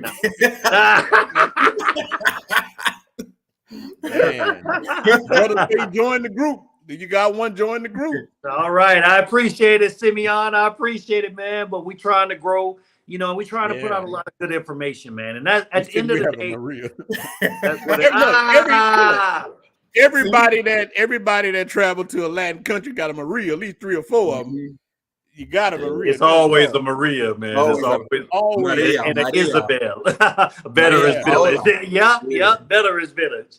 Yeah, I don't know how many Marias and Sonias I know. I know gangs of them, Marias and Sonias. I know piles of them, man.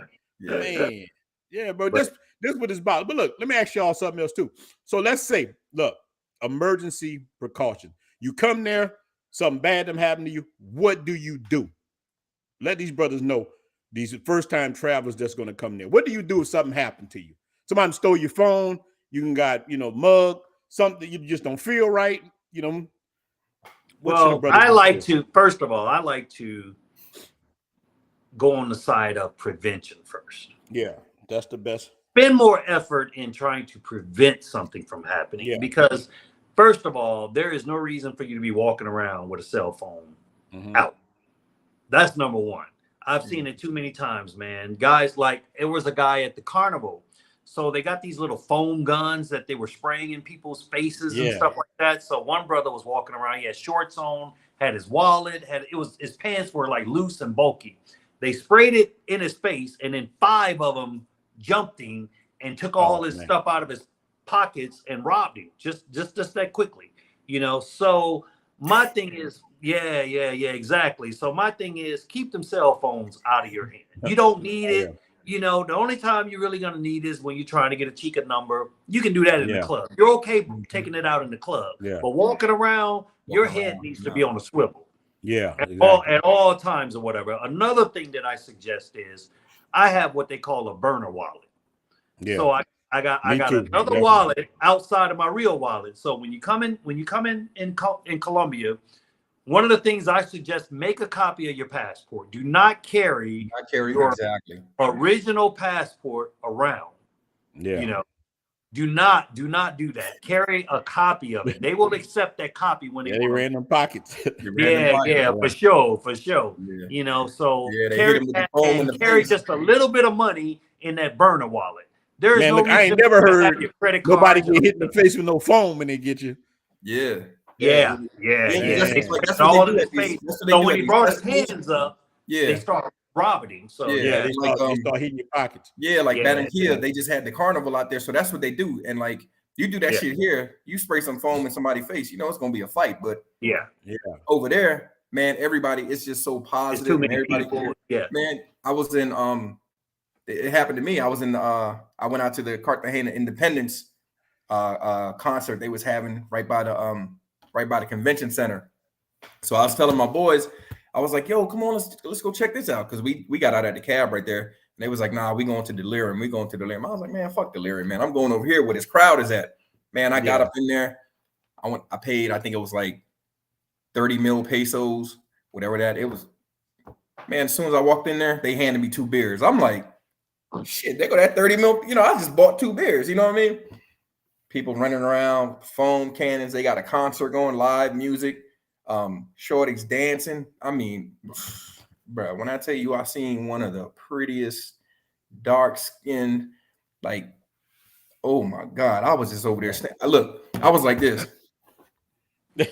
I ain't man, my tongue was on the ground. I'm like, damn. But turn to Alexander O'Neal. So she seen me, right? So she smiled, I smiled, and I'm, I don't know about no damn salsa. I'm over here doing the 2-step. Whatever. She approached me. She came up to me, grabbed my hand, and started showing me salsa steps, man. I'm like, oh yeah, they'll show you. Yeah, that's real. Like, oh yeah, they don't mind teaching you. And I guess Steven was asking, how do you make a copy of your pass? Just take a picture. Take a picture. Take a picture of it with your phone. Picture of it. If you're gonna have your phone, you can put it on your phone, or before you even leave the space, just make a paper copy. Make a paper copy. I have a paper well, that's copy. what I did. I went to FedEx and I got them to make me a copy in color. I fold it up. I keep it in my back pocket. I got a burner wallet too. I got a burner phone.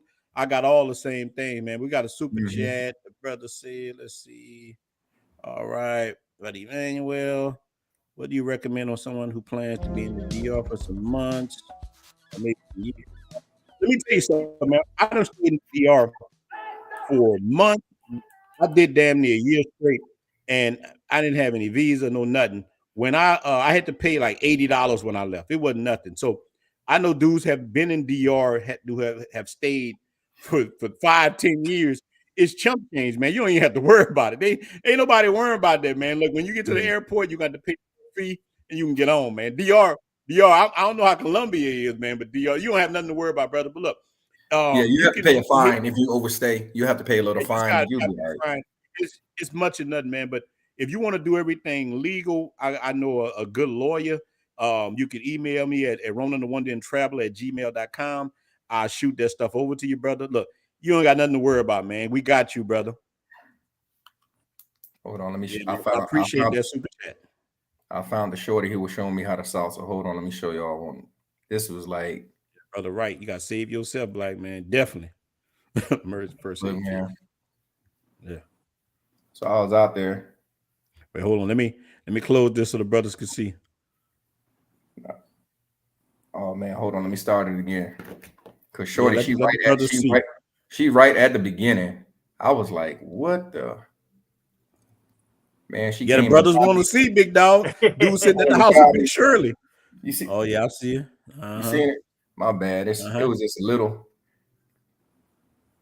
Right, oh yeah, she know how to move. Yes, she definitely know how to move. Man, she came and grabbed me because I ain't gonna lie. I probably looked like a damn creep. I was like, God, yeah, man. Man, I'm telling you, and it was all natural, man. The waist was by yay small, and that thunder was like, I was like, oh yeah, man. Cool. I was like, God damn. Oh, yeah, oh, back to that when the guy was asking about the what you would do in emergency situations. Also, man, you should know where the embassy is. Yeah. If you get yourself caught up into something, or you don't have the money, you get robbed and you don't have any money to get back home or something, you can go back to the embassy and they can get you where you need to get. Yeah, they'll get you straight. Dude, I had to help a woman like this. Listen, one of these passport sisters, man, passport sisters, man. They've been taking losses everywhere. Did y'all see the girl went to Japan without no money and then she in Thailand.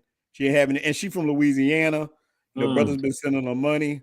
I'm like, man, she a little butchy, but I'm just seeing so many passport sisters taking loss. Look, in Africa, a couple of them died in Gambia. One of the places, man, they taking losses. Now look, I know why they following us, look, because they want to follow your lead, but they don't want to do it publicly. You know what I mean? They want to do it public. They talk all this broke, dusty, y'all can go, but they want to follow you, but they can't move like we move. So how many do you decline in your group a day? Because I know I decline probably hundreds in a week, man. Oh man, I don't even know. I lost. Look, you see my emails I get with women. Women email me on Gmail telling me to stop telling men to go anywhere. You need to stop. They attack me. Look, I kid you not. I get 2 different emails. Women hear me telling them stories about sex. I don't know if they equate it to some Lifetime movie stuff. They're like, hey, I'd like to meet you. I say, okay, well, send me a picture. Look, I ain't gonna turn it down. Look, send me a picture. Man, I look at one looking like Grace Jones. Man, you don't get the hell out of here. Your standards that went up, bro. Yeah, you better speed off before you get the one say, and I get the one say, we not all bad. We not, why y'all brothers? Look, when you start being on YouTube pumping that message, it's a two-edged sword. People see you, they like people see you, they feel like they know you. So even when I'm in the United States or DR, them women know me, man, and they'll come talk to me and like, we not all like that. What's wrong with you? I'm like, what are you talking about? Woman, I was on a plane with a woman. She was coming to get a BBL. She sit on side me. She fussed at me the whole 3-hour ride about the message I'm putting is making black women look bad. I said, no, y'all doing a very good job. Yeah, y'all doing a good fucking job of that yourself. Yeah. So when he told me that, I did. I'm like, see, this is the thing, Ronin. When you're preaching for brothers to take charge of their lives, they take it as an insult toward them. Right. But all we're trying to do is uplift each other and say, hey, there's other options out there. We're not saying that all black women, you never group anybody, any category into just one. You know, there's bad people on air, there's bad men, there's bad women. No matter how you look at it or whatever, but we're not trying to say that all black women are bad, because I you know, I mean, I would never do that. I have two sisters and a mother, you know, that's black. I would never disrespect them, but some of them be moving foul, just like there are some poopies and ray-rays. You got a certain subset. We had a discussion in my group, man. I made a post about guys bringing fake money over here.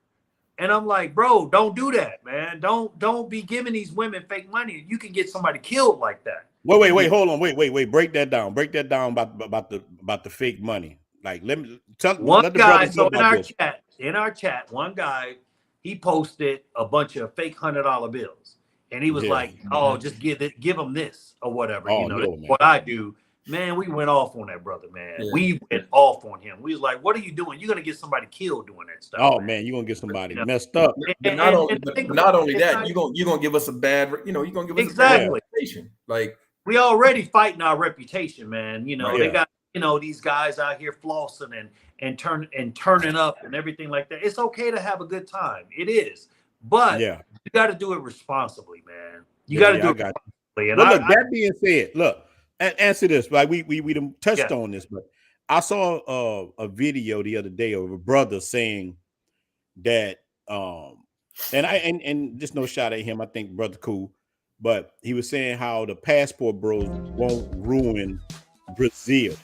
Do you think that the whole passport bro movement have messed up Colombia? Like, is it like people put too much on the passport bros? Like, and like it get to the point where people run from it. I ain't no damn passport, bro. They get mad, whatever. And like, so do you think that do you think the passport bro name has a bad rep? I think that BMT has done a good job with it, because you know, a lot of people don't know how it actually started. How it started, we were in the Black Men Travel group, and the Facebook started, because they got a lot of new guys, a lot of like Johnny Come Lately. And they had dudes that didn't even like the passport bro. Now they even say it. So look, the movement started with now military was first, Charles Tyler, frustrated in Brazil. It come down to all, you know, it's levels to it. But we talking about the new with the whole passport. Right. BMT kind of was the one did that. We were in the group, Black Men Travel, all of us in there, and Facebook was shooting at them, and they were like, hey man, we gotta transfer everybody to another. They make passport bros. We all Cardale reached out to me. I transferred like everybody else. So with that being said, they have always ran that group, I think, with a lot of respect, a lot of things. You get people come in it, but the name took off. O'Shea talked about things. Different people talk about things. The name took off. Now it went on TikTok, Austin, Holloman, everything. Now down to here, anybody's a passport bro, whether they're a passport bro really or not. Anybody with a passport, you can get somebody drunk on the corner in any country, and now he's the passport bro. Look, if he fall out in the store, passport bro falls down in the store. You know, so passport bros taking L. Dating coaches hate them. Everybody hate them. So, do you think the passport bros have anything to do with what's going on? I don't think it has anything to do with. What I think is that we're so used to catering to the American thought process. We're used to catering to where these women, we put them on this big pedestal or whatever. Oh, you're my queen, you're this, you're that, and you take the bottom seat to that. Well, when women start complaining about things, that's when things change.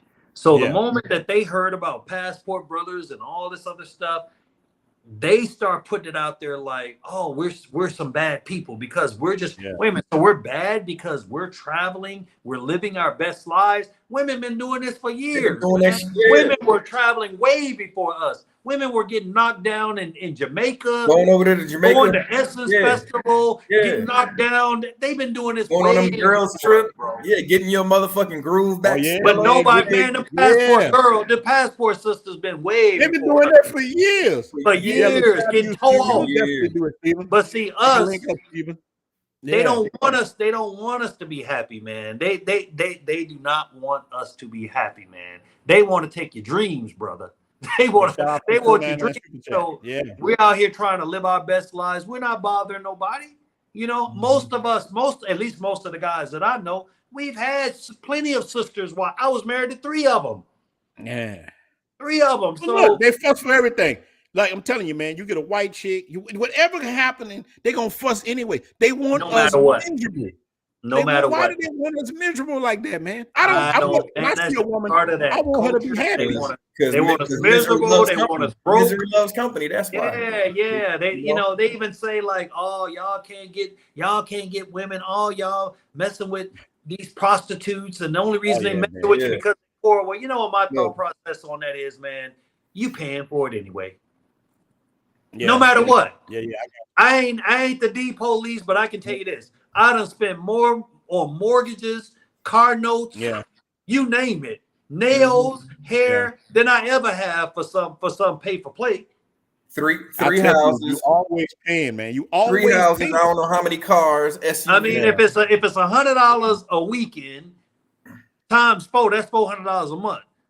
I paid mortgages $3,000 a month. I paid car notes $1,000 a month. You know what I'm saying? Every time you go on a date now in the United States to somewhere decent, chicks like, oh, I ain't trying to go to what was the restaurant that they were Cheesecake Factory? The one, It's like Cheesecake Factory is nice. It's like, really?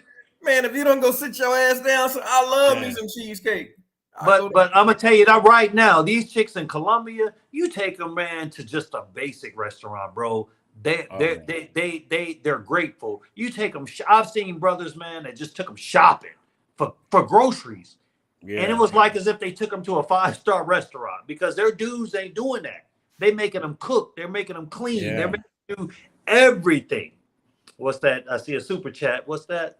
This brother right want to know how to link up with you, man. Good brother Armstrong. Okay, Brother Armstrong. Yeah, just join the group, man. Cartagena Unplugged Experience. And we got a lot of veterans in there, bro. And we're passing all in there, man. You know, and then definitely join that chat, man. It's something special. That's all I can say. But Armstrong, look, I know you. I don't know how old you are, man. I want to make sure your heart. I want to make sure your heart right for you. Right. You get in that group. It's fire. Look, I wasn't ready for it. I'm like, oh, okay. Now look, Brother Armstrong, if you're a little tender now, don't come. Don't come. I'm warning you, man. Because it ain't this a real group.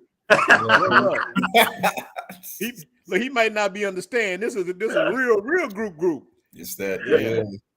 Man, look, I even put posts on there like, okay, you want to know if your chick, if you're the only one, join that group. Yeah, you'll find out real quick. Yeah, you'll find out quick. Yeah. And so man, what we tell dudes, man, it's like you said it earlier, man. Don't catch feelings, man. Catch flight. Flight. And then also too, especially like if you going out, if you dealing with the chicks in the club, you know what I mean. If you dealing with the chicks where it's that transaction happening, man, just let it happen, man, and just enjoy yourself. Enjoy the time that you paid for. It's your moment.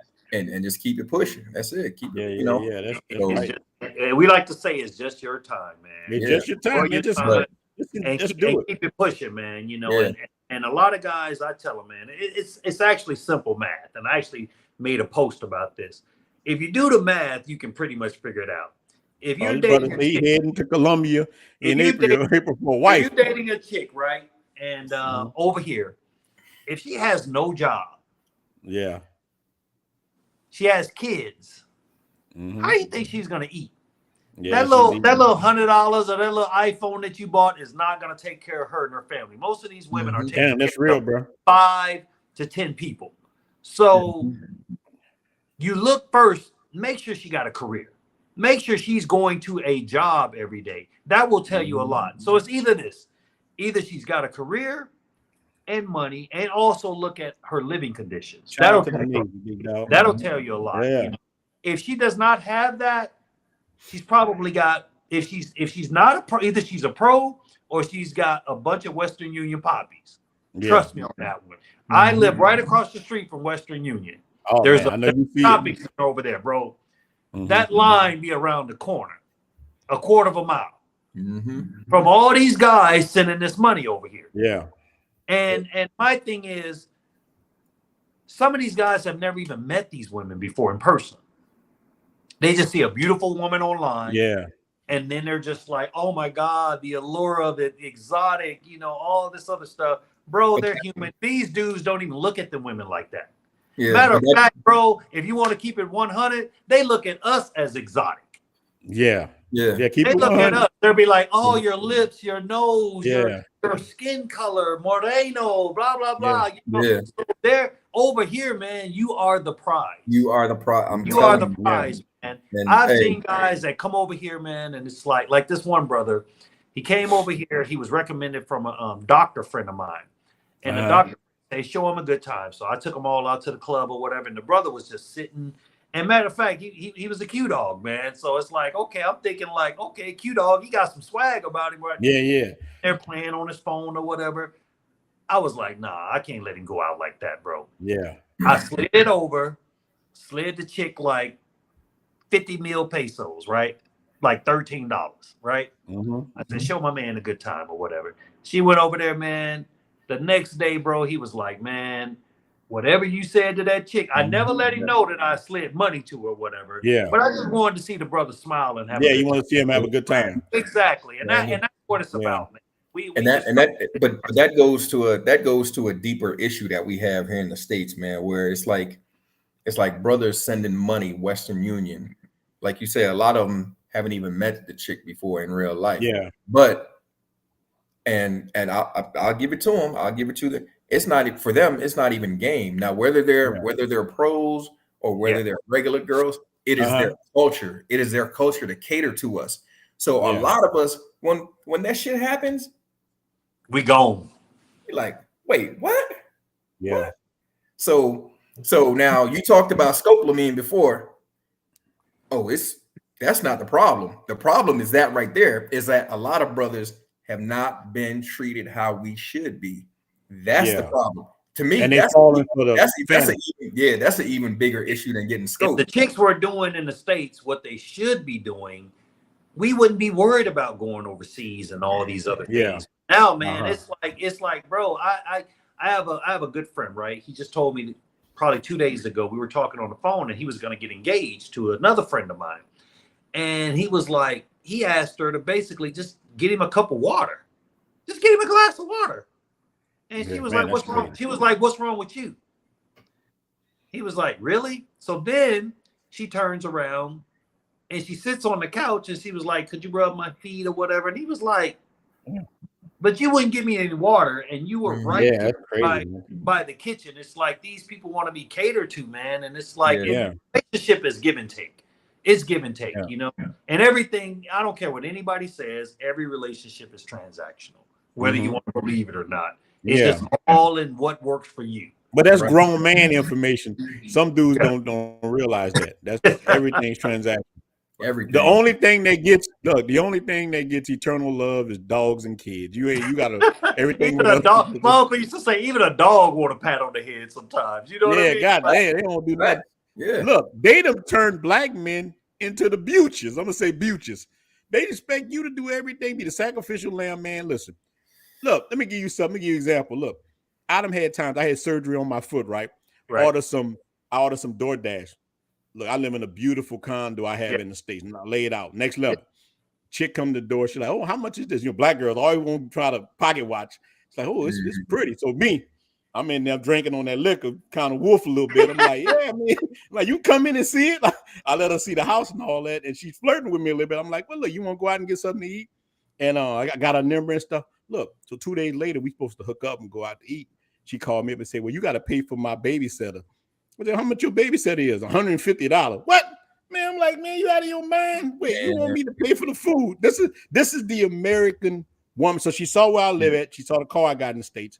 She all she saw was money. She worse than the chicks in Sasua. At least with them, I know I'm gonna clap some cheeks. You know what I'm saying? Right. Yeah, you don't know what you're gonna get out there, and that's what I tell them. Like, man, don't nobody care about your motherfucking blood rats. Man, what the hell? Yeah, I'm trying to be in the bed, like, you know what I'm saying? I'm trying to be in there hitting. I'm trying to. No, I ain't. And they don't like it that it's so easy for us, man. Let me tell you something, right? I used to think Jennifer Lopez was just the most beautiful woman in the world. Man. I thought she had the best body in the world until I moved to Colombia. Like, man, you see that at the airport. I used to think we're dime pieces. Yeah. It's like now, I mean, literally, bro, the grocery store. Yeah, every couple feet, man, you seeing just a dime piece, bro. Yeah, dimes. You could throw a rock. You could throw a rock and hit 10 of them before that shit hit the ground. They don't think that they don't look at themselves like that because of Colombia, and they don't put them on no pedestal. Yeah. Yeah, that competition over there fierce too. Yeah. Matter of fact, that's what keeps them in the gym, because they realize it. Look, I got a shorty right now. She stay in the gym and she'll tell me, she was like, I'm like, damn, girl, you look. She's like, nah, I'm just regular. I'm like, shit. Oh, the gym be packed, bro. The gym be packed. And that's what I try to tell, like, friends of mine, that sisters, I was like, get in that gym, man. Work yourself out.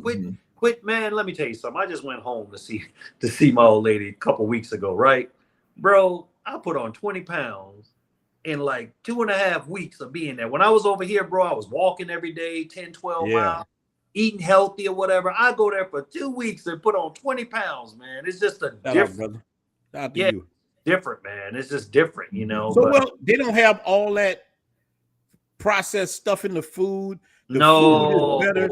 You know, look, America will let them people put all kind of toxins in the food. As a matter of fact, bro, we're gonna go to the doctor. We're gonna spend. Everything is money driven. Yeah. Over here, man. They want you to stay healthy because these people ain't got money to go to the doctors and stuff like that. Yeah. You know? I mean, man, all these women, man, most of these women over here, bro, they're in shape. They're not all of them, but more than the United States. Yeah. They take care of themselves. They fix themselves up. Matter of fact, when me and my wife did we did a video about this, and she was like, oh, don't get it twisted. She admitted that the women in Colombia were beautiful. Yeah. She said these women are getting dressed up. They got their heels on. They're not just some streetwalkers that walk around. Like if you took I can tell you this, bro. You could take any one of the women back to the States and the brothers would be like, they bad.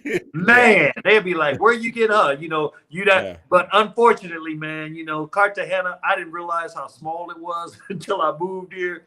Man, guys, it'll be 5 or 6 guys, man. I already hit that. I already been with that or whatever. They done gave you the rundown, man. Yeah, it's a especially in that club. Yeah. They keep going to that club. So so I mean, you got to branch out, man. If you look for a wife or a girlfriend, you cannot go. You got to go where everybody ain't going. Yeah. You got to go. Somebody gonna run into it. I used to do this thing where I would be on the beach, man, and when I first started the group, I would take a lot of pictures and stuff and hang out with a lot of chicks or whatever. And literally every chick that I would post, somebody inboxing me or somebody put a little sly comment or whatever. Good old this person or good old that person. I already hit that. Like, man, nobody cares. It's your turn. Exactly. I'd be like, okay, cool, because I'm getting ready to hit it this evening. Like, exactly. I can't stand feminine energy, bro, and that's feminine that I take pride in, bro. That Ronin, that in my group, man, I don't allow that trolling. I don't allow depolicing.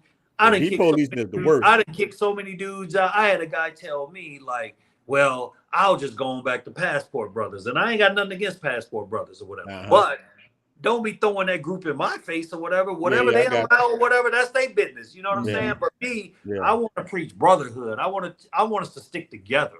You know what I'm saying? Take all this knowledge, put it together. I'm not the person that think I know it all, but I can tell you this. I know where to find somebody that knows what I don't know. Because look, a person should come there and get with you brothers, because listen, when I get ready to come there, I'm on the phone. Hey brothers, look. Somebody come pick me up from the airport. I want the whole experience. You good to go, man. Yeah, that's how you got to do it. That's how if you ain't with your teacher no more, I may have a little present waiting on you, man. Oh yeah, man. Look, don't worry about teacher. Look, I'm like this. Look. Class is dismissed. In the Dominican Republic. You know what I'm saying? Yeah. Teacher know who she dealing with. Look. I had a friend come down, right? So I picked him up at the airport or whatever, and he was like, I was like, when we got to the house, I said, man, I act like my hands was full. I was like, man, ring the doorbell. He rang the doorbell, man, had one answer the door in just a thong and an apron because she cooked all day, right? And my dude was like, ooh, and he a cute dog, so he threw them hooks up. He was excited, right? Oh yeah, I bet he was. And I said, man, that's your room over there or whatever. So I said, go put your stuff in the room. He opened the room, man. I had a nice little present there, a dime waiting on him, man. He was like, oh my God, man. He was like, man, bro, you set it off, man. And that's what it's about, man. I love to see guys having a good time. Look, that's what you're saying. This is why you gotta have a brotherhood where if you own that kind of time, you say, look, man, I don't really know the chicks over there. Can you link me up?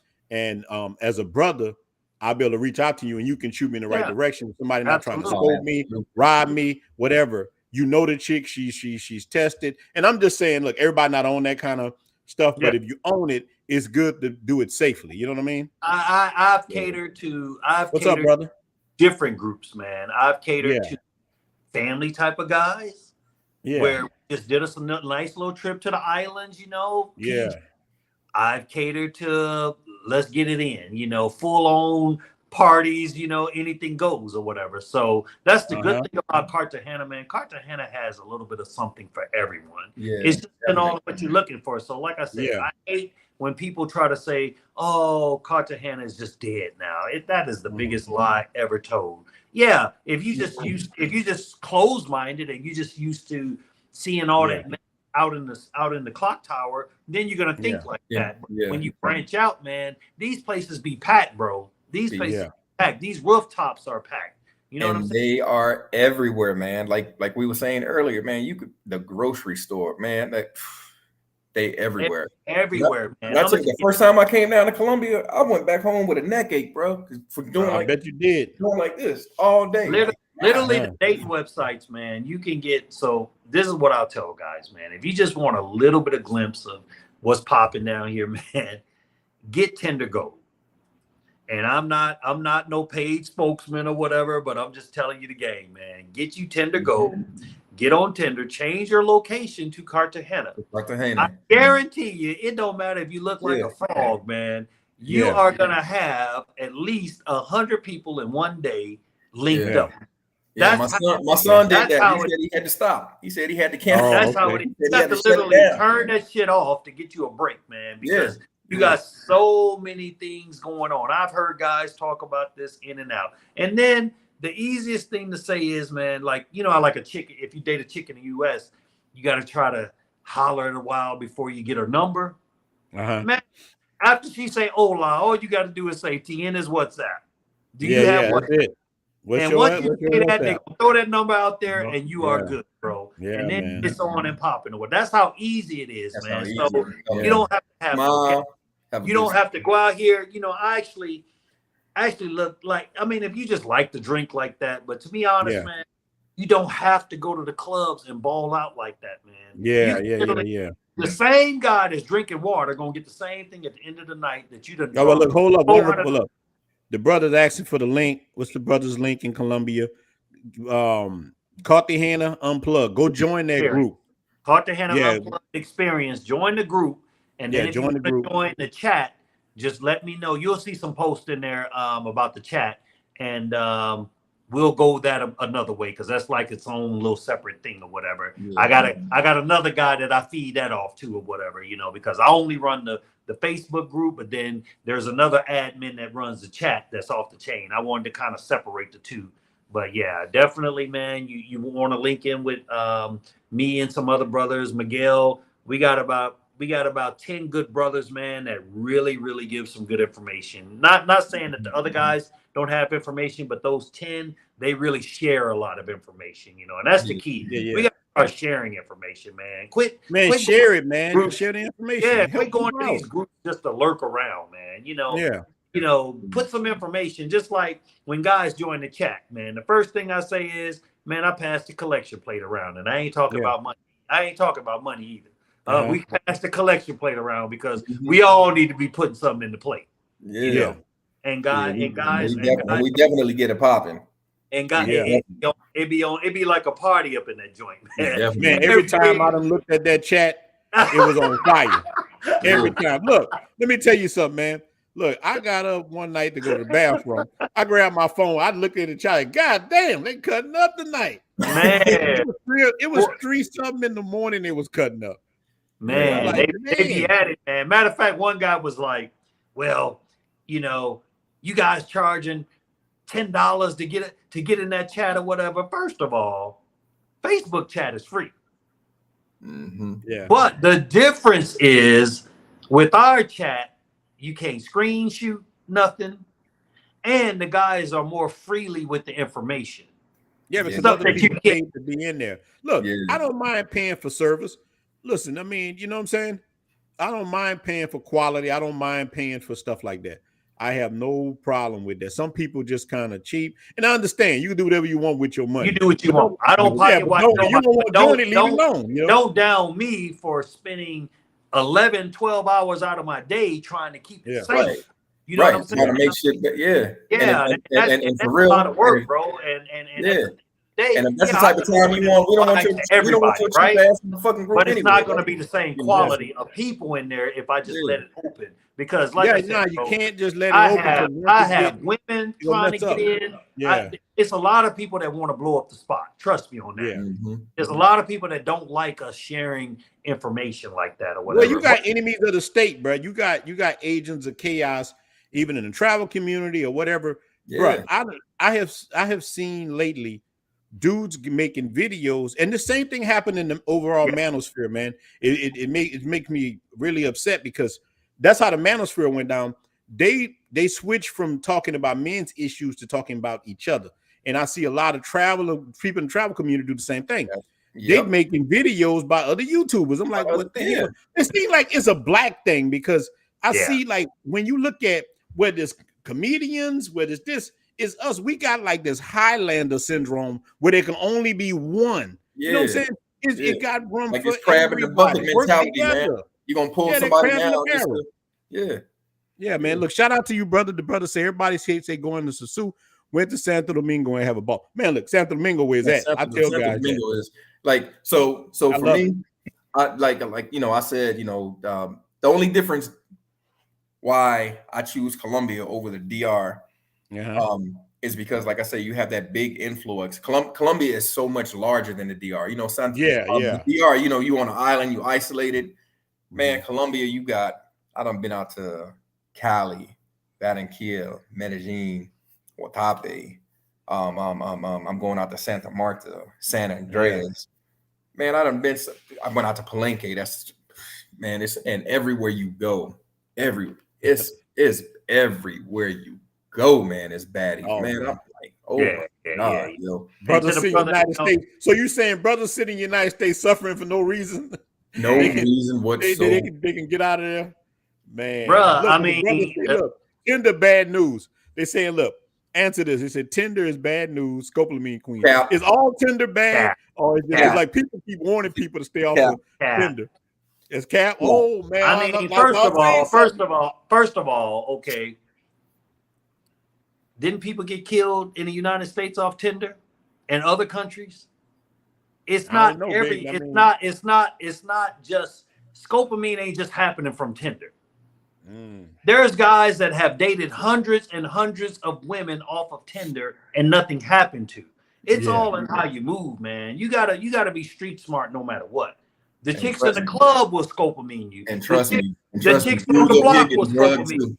It can happen in the United States getting drugged too. Don't think it's just it just happened in Florida. Dude woke up, they done got him. And it happened in Florida, it happened. Right. Appreciate that, Dion. You're right. I mean, I'm like this, bro. If you ain't got $10, then you don't even need to be traveling. Let's just straight up. Honestly, that I don't have to make another dime in my life, and I'll be just fine. Yeah, brother, just joined your group. He just requested. Yeah. Appreciate it, Donnie. Appreciate it, brother. But at the end of the day, man, I'm trying to build something where guys can be safe. They can swap information or whatever. Trust me, man.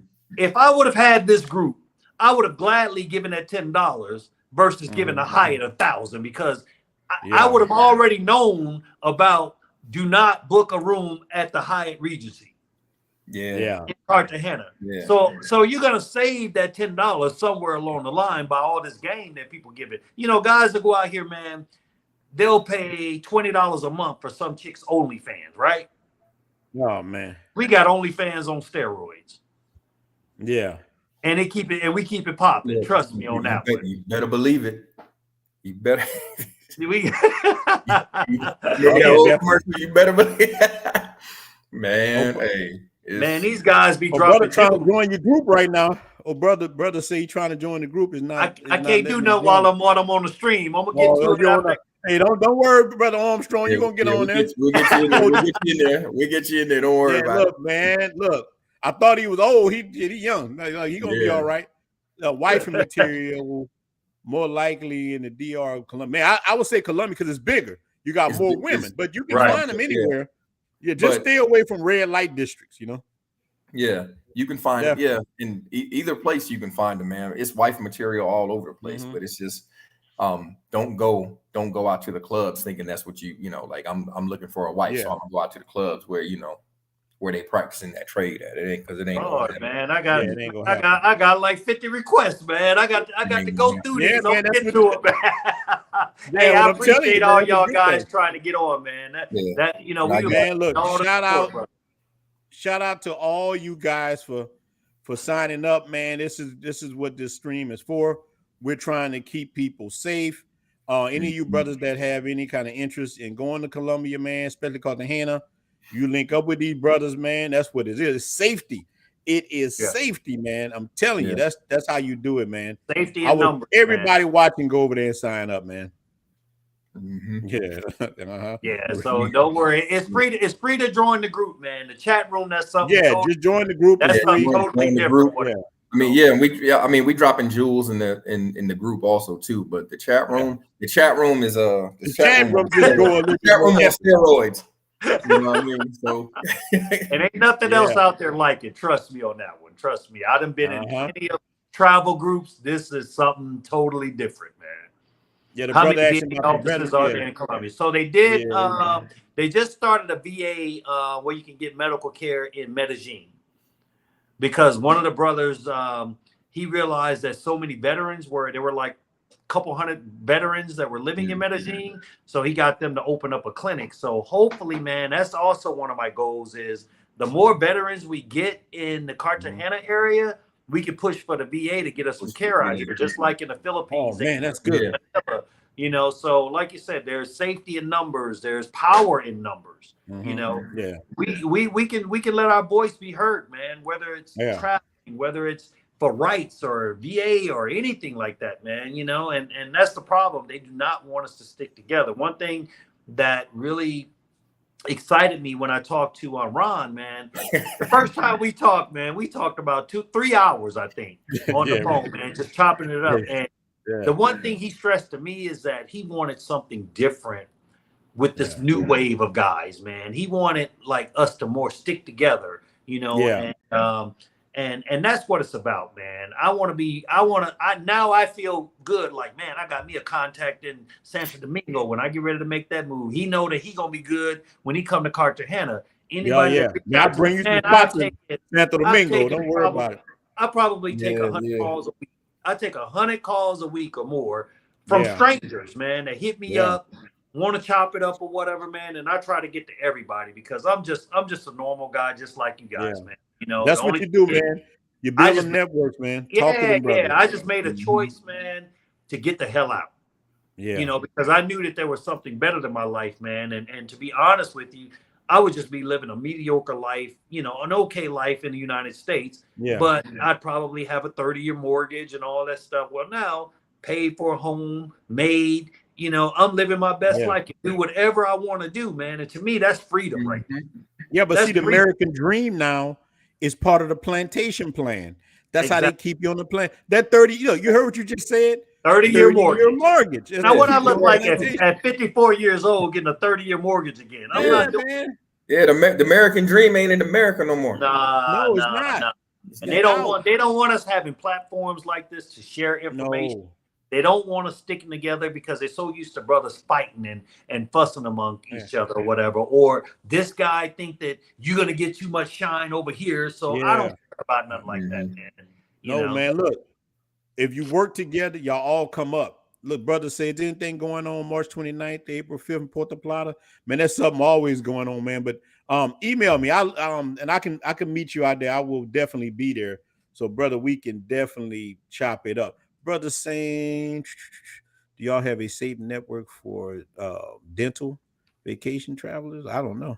I never heard of that. Yeah, but dental out there is pretty cheap. Oh yeah.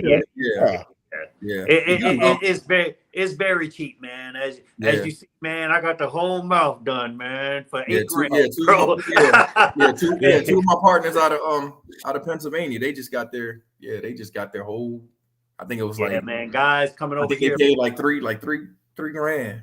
Yeah. You can come there and get everything all done up, man, bro. If any of you brothers want to come get some gold teeth, we can hook you up. You know what I'm saying? They got it. That's what you want. Out.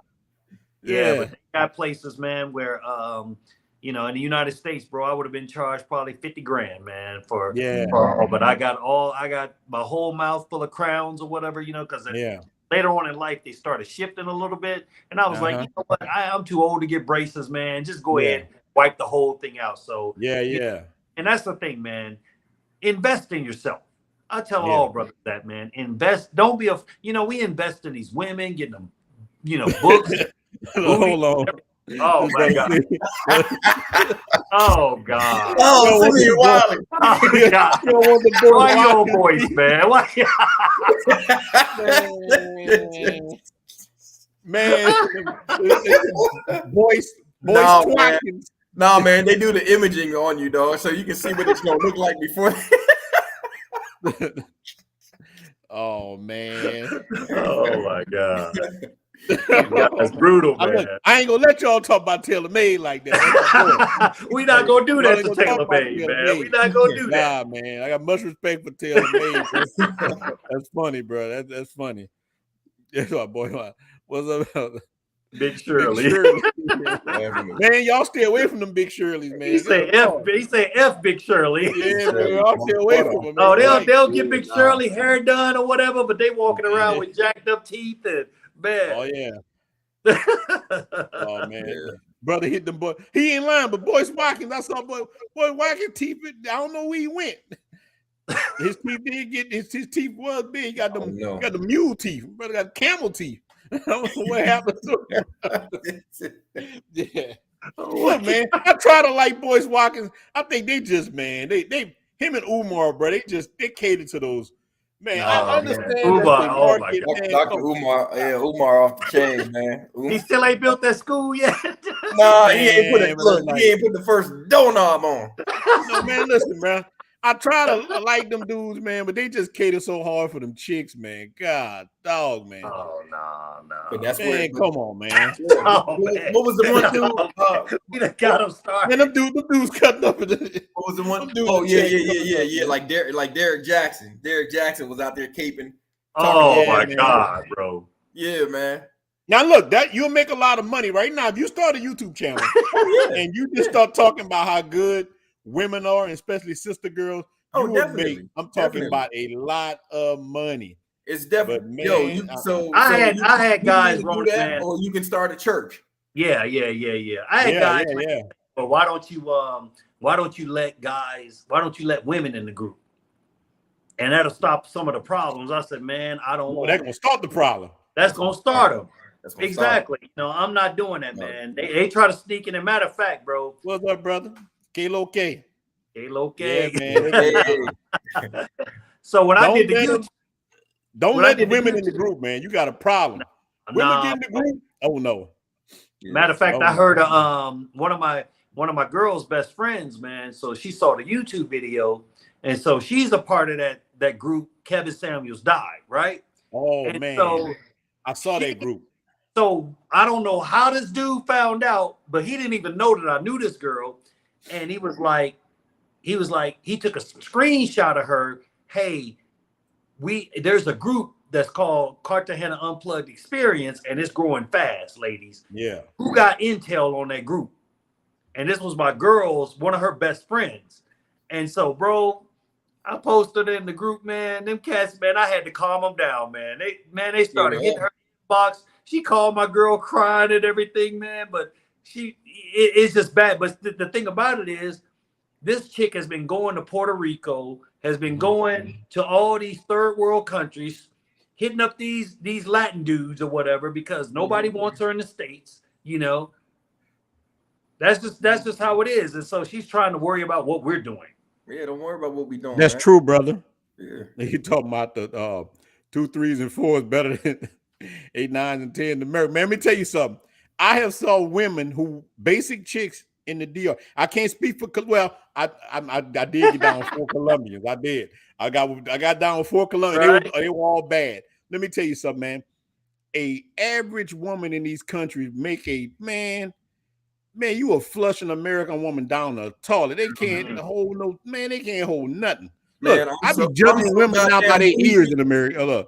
Look, just real talk. I look at women ears in America. Man, your ears too big. You know, I don't like your nostrils. You know what I'm saying? It's like I don't got real judgmental of these women in the United States, man. That's real, man.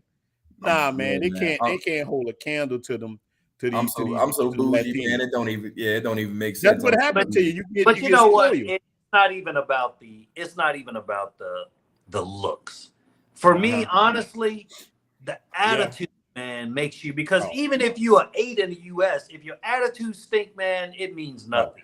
You know, and that's the biggest problem I have. Most of those women over here, man, they cater toward their men. They know what we like, man. And it's the simple things, bro. It could be just laying on her lap and she just rubbing your head or something, you know. It ain't got to just be all out beaten down or whatever. Whereas, you know, your chick in the US come looking at you like, man, what can you do for me?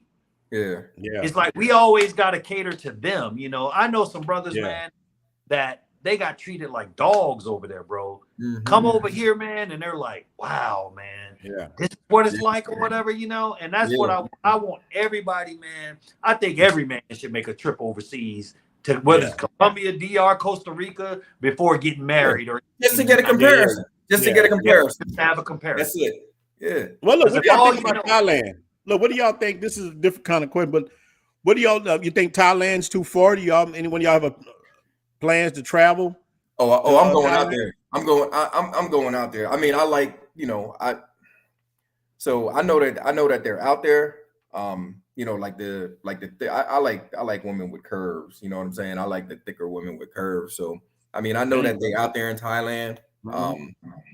But it's a lot of them that's just that, you know, I think Thailand and like the Philippines, that's more like for the Europeans and the white boys, because they like them little skinny ass. You know what I'm saying? I need some, you know what I mean? I need a Coke bottle. So this brother said Vietnam. Now look, I've heard he got some thick women from Thailand. I don't know. I mean, I mean, I'm pretty. I mean, they're out there. They're just not as abundant. You know what I'm saying? Yeah.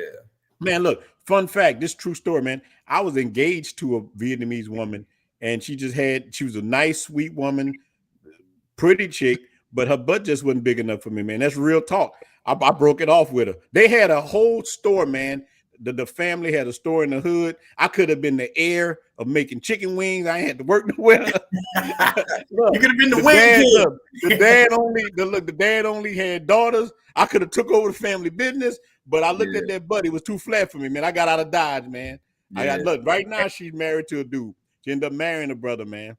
And I could have married a chick, you know, like that. So, but I just could not deal with that old-fashioned pancake. After them shapely, just like Mexico, when I lived in Mexico, When I came over here, I was like, man, them chicks in Mexico shaped like iPhones, man. Like, what? It ain't no comparison, bro. Come on, man. Look, I heard what the brother named Tommy Sotomayor say Mexican women shaped like refrigerators. Come on, man. I'm like, man, listen. The security guards will be banging over here. I'm like, golly, what is going on? So, I went to Mexico City. I saw a few thick ones. I did. I saw some. They got some. They got some. Yeah. I was actually engaged to one for 5 years, bro, and she was bad. She was a baddie, man. The only difference is, like, for me, honestly, I felt like Mexico was a little bit more racist than Colombia. Okay. Yeah. You know, so that was one of the things that her mother hated me, bro. And we were engaged for 5 years, and every time I would get comfortable, her mom would say something stupid, or they believe in what they call like almost like whitewashing the race. They want to get away from like most of the dark Mexicans would work like in the fields and a lot of the labor jobs. The lighter ones would work in the banks and stuff like that. Yeah. So her mom just was not open. No matter what I did, it wasn't good. But I felt since I've been to Colombia, man, I felt more accepted than any place. I've never heard the N-word around me. At least nobody said it or whatever. I mean, I've heard gringo a little bit, but not really anything bad because I've always put myself in safe situations, you know, other than the situation of the club, which wasn't my fault.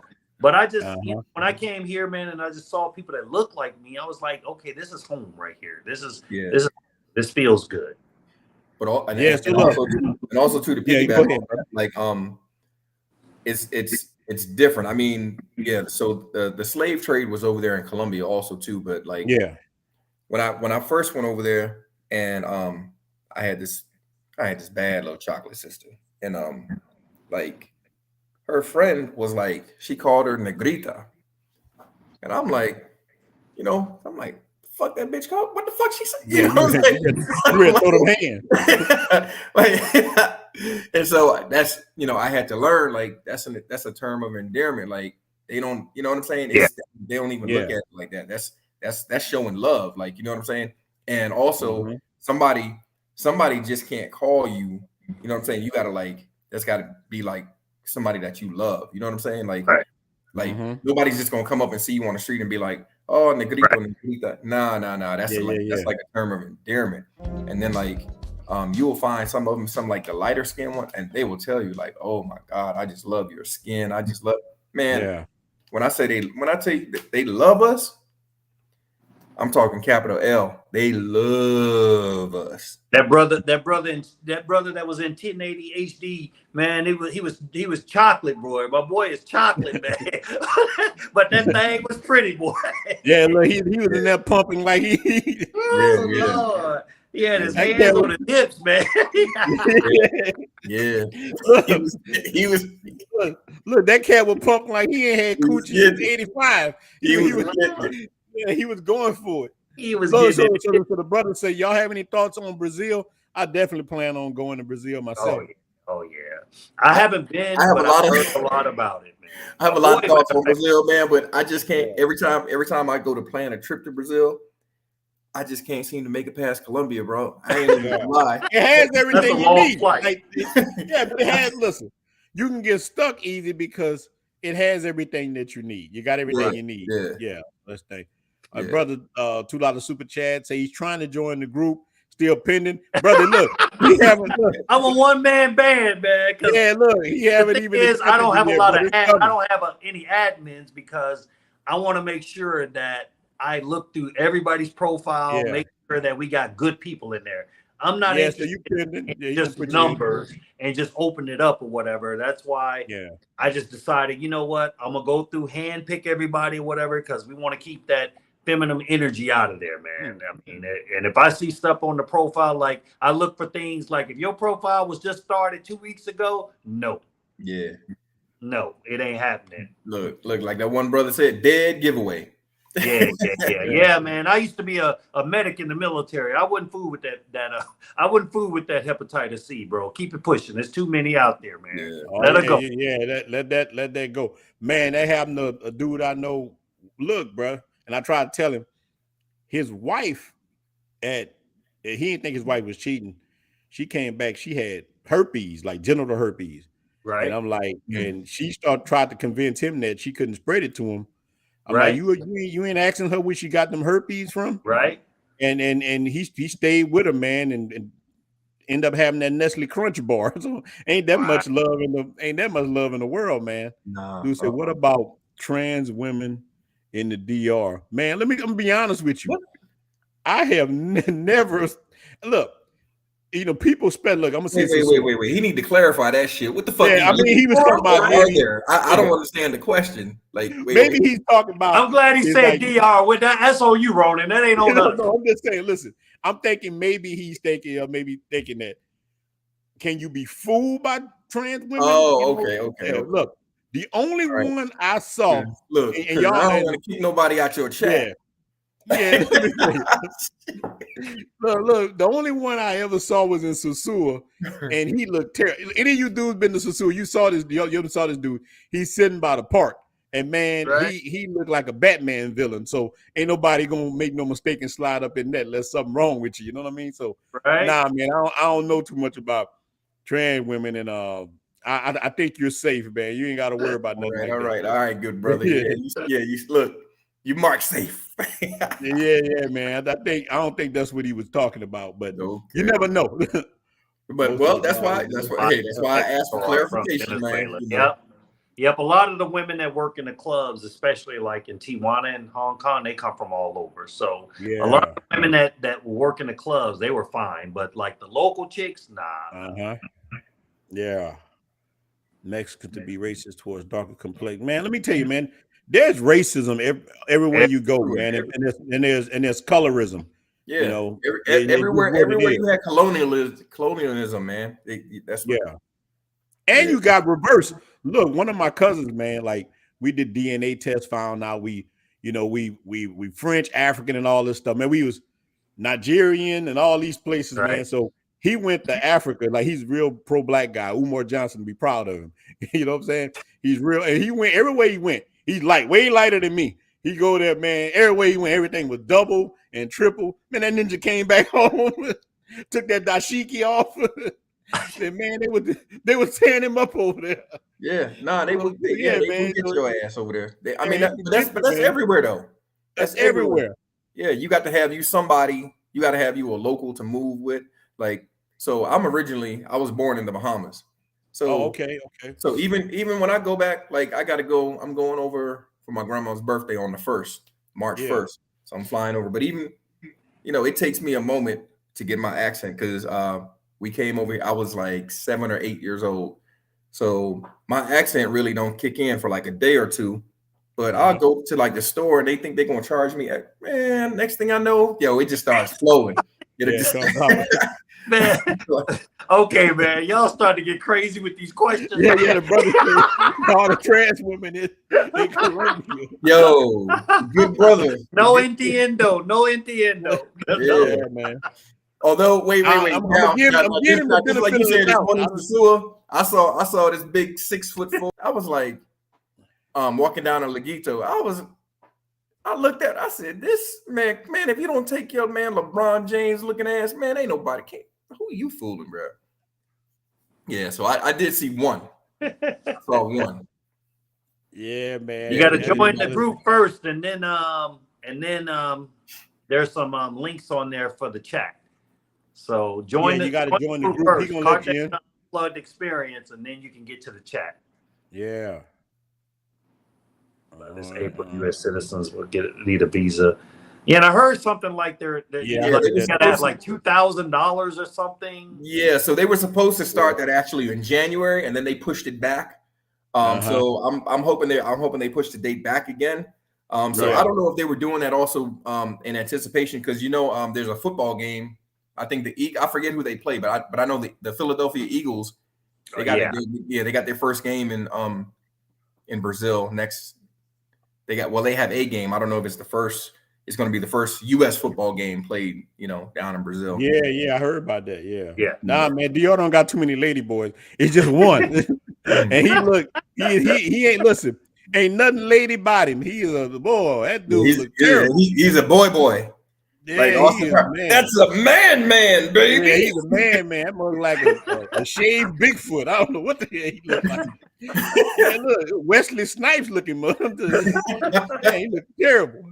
You know what I'm saying? Okay, Honestly, yeah, dude, man. The I've dude's never trying to really get that seen chat. that many in Colombia since I've been here. I mean, I know they're out there, but the spots that I would go to, I really didn't see that many of these. Yeah. But I don't be ducking Now, off in them corners either, you know. And that's one thing, man.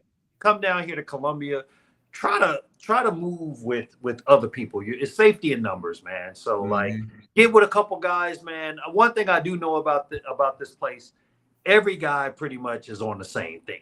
So you'll meet brothers at the beach, and then you'll be like, "Hey, what y'all doing tonight? Let's go out." And man, most of the guys will be like, "Roll with us," you know, or meet us over here, meet us over there. Get in your taxi cab. They'll drop you straight. Not your taxi. I prefer Uber because a lot of times, man, taxis they can take you off. You don't know where they're going to. So Uber is the safest way to travel in Colombia. And they also got another app called in-Drive. In-Drive, you can negotiate your prices. It'll say like, okay, suggested price. And then I heard about that app. Yeah. So my preferred one is Uber, and it's really cheap, bro. I mean, literally, I couldn't own a car for the price that I paid to go around in Uber. So I'm like, let somebody else do the driving. I probably spend $100 a month on Uber versus a car. What's $100 a month car note gonna get you? Yeah, you gonna spend way more with a car. So man, there's ways to do it. It's definitely ways. And also too, like you can check, because this is what I did actually last time I was there. Like I have Uber also too, but sometimes a cab would be more convenient because it'll be like 100 cabs, especially like coming out of the all right. So I would check the price, what the Uber is saying for where I want to go, and compare it, and that's how you'll know if the cab driver's trying to get over on you. Yeah, you can stretch your dollar for the Colombia. I don't know. $1 go far in DR unless you buying that mango pie. You know, it don't go too far. But just man, you can $1 goes far, man. It definitely goes far. Look, you get you a real chick, it can go far. Yeah, it just depends on what type of lifestyle. Like a lot of guys will think they look at some of these YouTubers, man, and they'll say, well, you can live in Colombia, you can get a place for $300 a month. Well, I can tell you this, brother. Any place that you want. Any place that's $300 a month, you don't want to be. Yes, you don't want to be there. Yeah, but you don't want to. Like that song say, this ain't what you want. Nah. Like I give you an example. There's in Colombia they're called stratuses. So there's stratus 0, which is the lowest, and then there's a stratus 6. Everything is based on a class system here. So like in Castillo Grande, my apartment, my penthouse was like a stratus 6, which is like Beverly Hills. Well, I paid $1,100 a month to live there. Now, that wasn't so bad, but my electricity bill was $500 a month to stay cool. Yeah. So that's how they get you. So basically, the rich people, they pay all of the electricity for a lot of the poor people. They pay little or nothing. So now my townhouse is in a stratus 3. So now I have triple the room, 3 times the room that I had at the apartment, but my electricity is only $100 here. Well, look, how's the infrastructure for the power in the DR? Look, I show a lot of Airbnbs and all that, but the regular neighborhoods, the power cuts out a lot. The infrastructure, they're working on it. It can be, I got used to it. What about where you're at? Does the power cut off a lot? Man, bro, we just went through 4 days of the water cutting on and off. Yeah. Then, okay. Before that, I think Thursday, last Thursday, the electricity was off for like a day or two, and then it'll cut on. And so that's just part of the game, But I still wouldn't trade it for the world. You know what I mean? It's like, that's how I feel, man. And you keep it moving. You know what I'm saying? I mean, power done went out in the U.S. Yeah, exactly. I was in Dallas. I'm from the hurricane capital. Huh? Hurricanes, but we used to be. Before I started traveling, man, we had a hurricane here. I was without power for 3 weeks. We just, I'm used to that. So DR kind of fit me good, man. But look, brothers asking, I don't know if you know about this right now, about brothers filming. How do the women act when men filming them in? I can say DR. Join the group. A lot of the women don't like Join the group. Yeah. Join Cartagena Unplugged Experience. There you go. Then join the chat group, and you will find out that answer. But in public, I don't think they really like that. From what I'm seeing, most of the YouTubers, it's like a hidden camera walking down the streets. Yeah. And I call it the creep cam, and I ain't with that. Yeah. Dude, I had a woman, like, the reason why, look, I'm telling you, this is just like fun facts. When I first started my YouTube channel, I didn't know what kind of channel I was gonna make, man. I would see these guys walking around Sasua, just following that big butt all day. I'm like, damn, I'm gonna do a channel like that. And I was on the Caribbean tour, never went to Sasua. I'm going down that way to go meet a chick. I was going to Port La Plata to meet a chick. End up going to Sasua for 2 days, and they said, the hell with the chick. I ain't even go see her. But on the bus, I met girls, and they were telling me, they were working chicks, and they were telling me about those creep videos and all that, and I didn't do it. Yeah. I'm on there with like 16 cameras, you know, and they're like, nah, man, you don't want to be doing that, this and that. And I got to be friends with them, so that's why I didn't do that. I just rather just told the stories about the. I don't take. Do you need a visa or the COVID vaccine? Do you need anything with COVID or anything? Just passport, passport, bro, and you got to fill out the check MIG form. So that's an online form. Just Google Colombia check. The good brother in the wrong chat. Yeah, brother, wrong chat. Yeah, man, dang, brother, you got to clarify anything you trying to get bust down, big dog. That's why I asked the question, man. I was like, okay. Hey, man. I don't know nothing about that. But whatever floats your boat might sink my ship. So, yeah, I don't knock people. You don't knock people's lifestyles. Yeah, if you want this file out of foot long, hey, man, go ahead with it. If you want if you want that. No visa. Just your passport. The only passport, thing visa for is if you plan on staying over like 90 days, you know, and you can get your original passport, you know, tours like the regular tourist trip. You can get it extended up to 90 days, and you can stay 6 months out of the year total. So every January 1st, you start over with a fresh 6 months. Yeah. Other than that, you have to leave the country. So what I did was if you plan on moving here, you can get a lot of this stuff done before you even leave the country. You know, they got the service called Colombian Visa Services out of Medellin. I used them, and it was about $800, and they did everything for me from start to finish. So the good brother. So look, oh man, they started. Yeah, man, leave that man alone. Look, leave that man alone. He like that wood. That's my son. Man. We are not knocking you, man. Hey Jay, that's my son. So now you see this shit.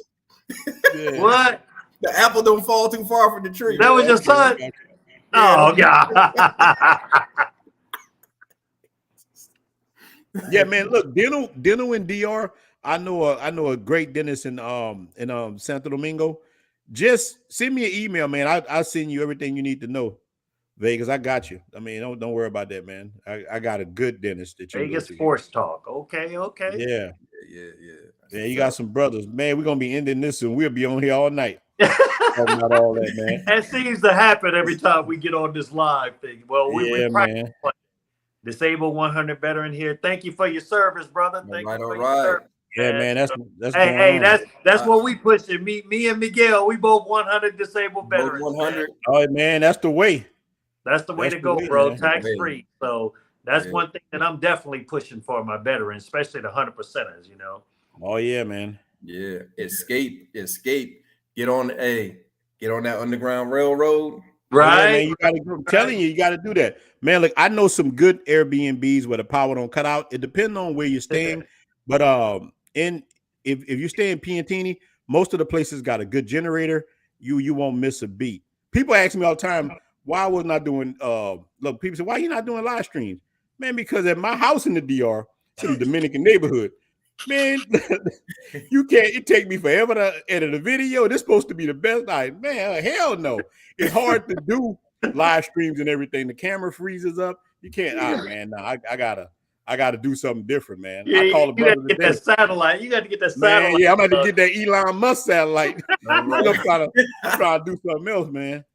Yeah. Well. So far, man, it seems like this Colombian Wi-Fi is doing pretty well. So we good. There's nothing wrong with your transmitter, brother.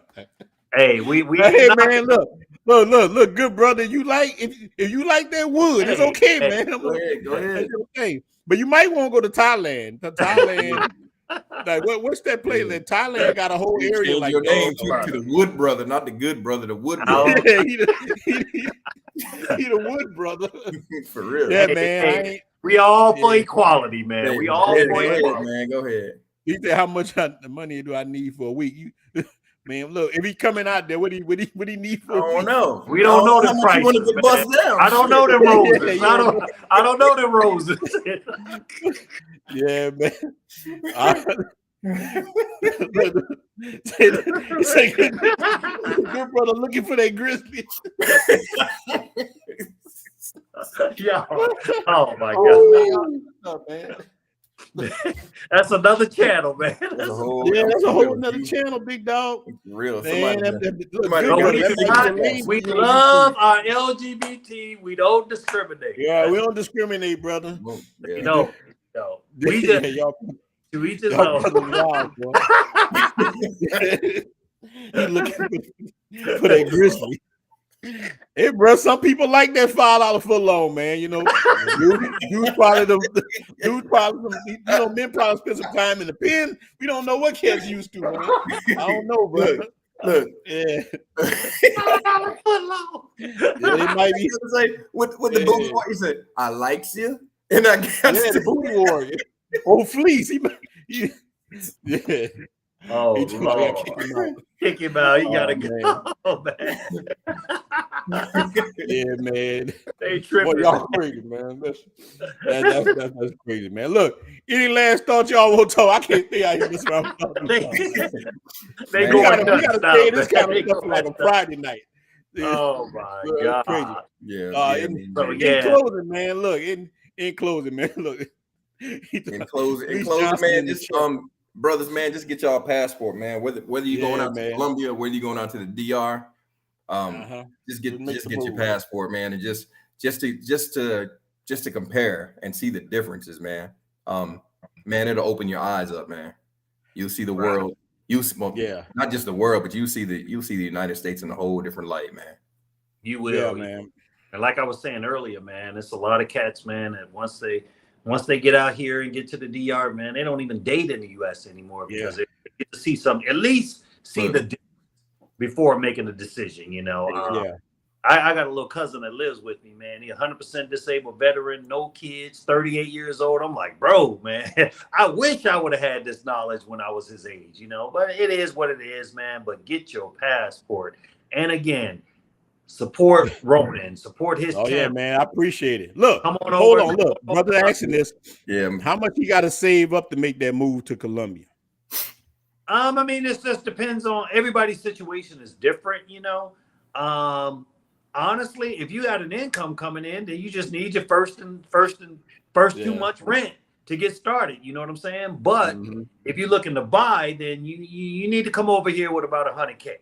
If you look at $100K, but you don't have to get something like top of the line. You know what I'm saying? Yeah. Now they got some 50K that's brand new, but they could be in, you know, kind of like maybe a little shady area, not so shady. It just depends. But I'm gonna say $100K, man, will get you where you kind of can say I can adapt to this lifestyle a lot better, you know, without it being a strain. Unless you got a Colombian chick, you know. Yeah, man. Next live, man. Sunday. Y'all want to roll Sunday? Yeah. Let's do it, man. We agreed on Wednesdays and Sundays. Yeah, we could do that. We could do that. That's fun, man. But man, we gonna get out, man. I appreciate all you guys, man. Look, man, it was a good chat, good discussions. We gonna 3 hours went by pretty quick, man. I'm like, golly, it's 12 hours. Man, 3 hours. We sitting in there, man. Look, bro, I really appreciate it, man. Everything was good, man. Appreciate everybody in the chat, man. The chat was cool, man. Even your boy won't clap, man. Cheeks. It's all good, man. It was a good. Yeah, King Martor in the Globe, yo, bro. If you got 100K, man, you can get it popping. Still good. Matter of fact, it's like 2 or 3 of them over here in my complex that's for sale right now. You know, so come through, join the group Cartagena Unplugged Experience. Get in that fire chat room. And what's up? Also, get the info, man. Just get the info because we share a lot of good info, man. Man, go join right now. Go, any of you brothers that's listening, go join, man. I appreciate all you guys, man. Tune in Sunday. I'm gonna let y'all know what time it's gonna be, man. All y'all come look. Next week, I'm gonna open it up where I'm gonna open the chat up. All y'all guys can get on. Y'all can get on the stream with us, man. And we definitely gonna chop up their business, man. So. Man, we are out, man. Shout out to all you guys.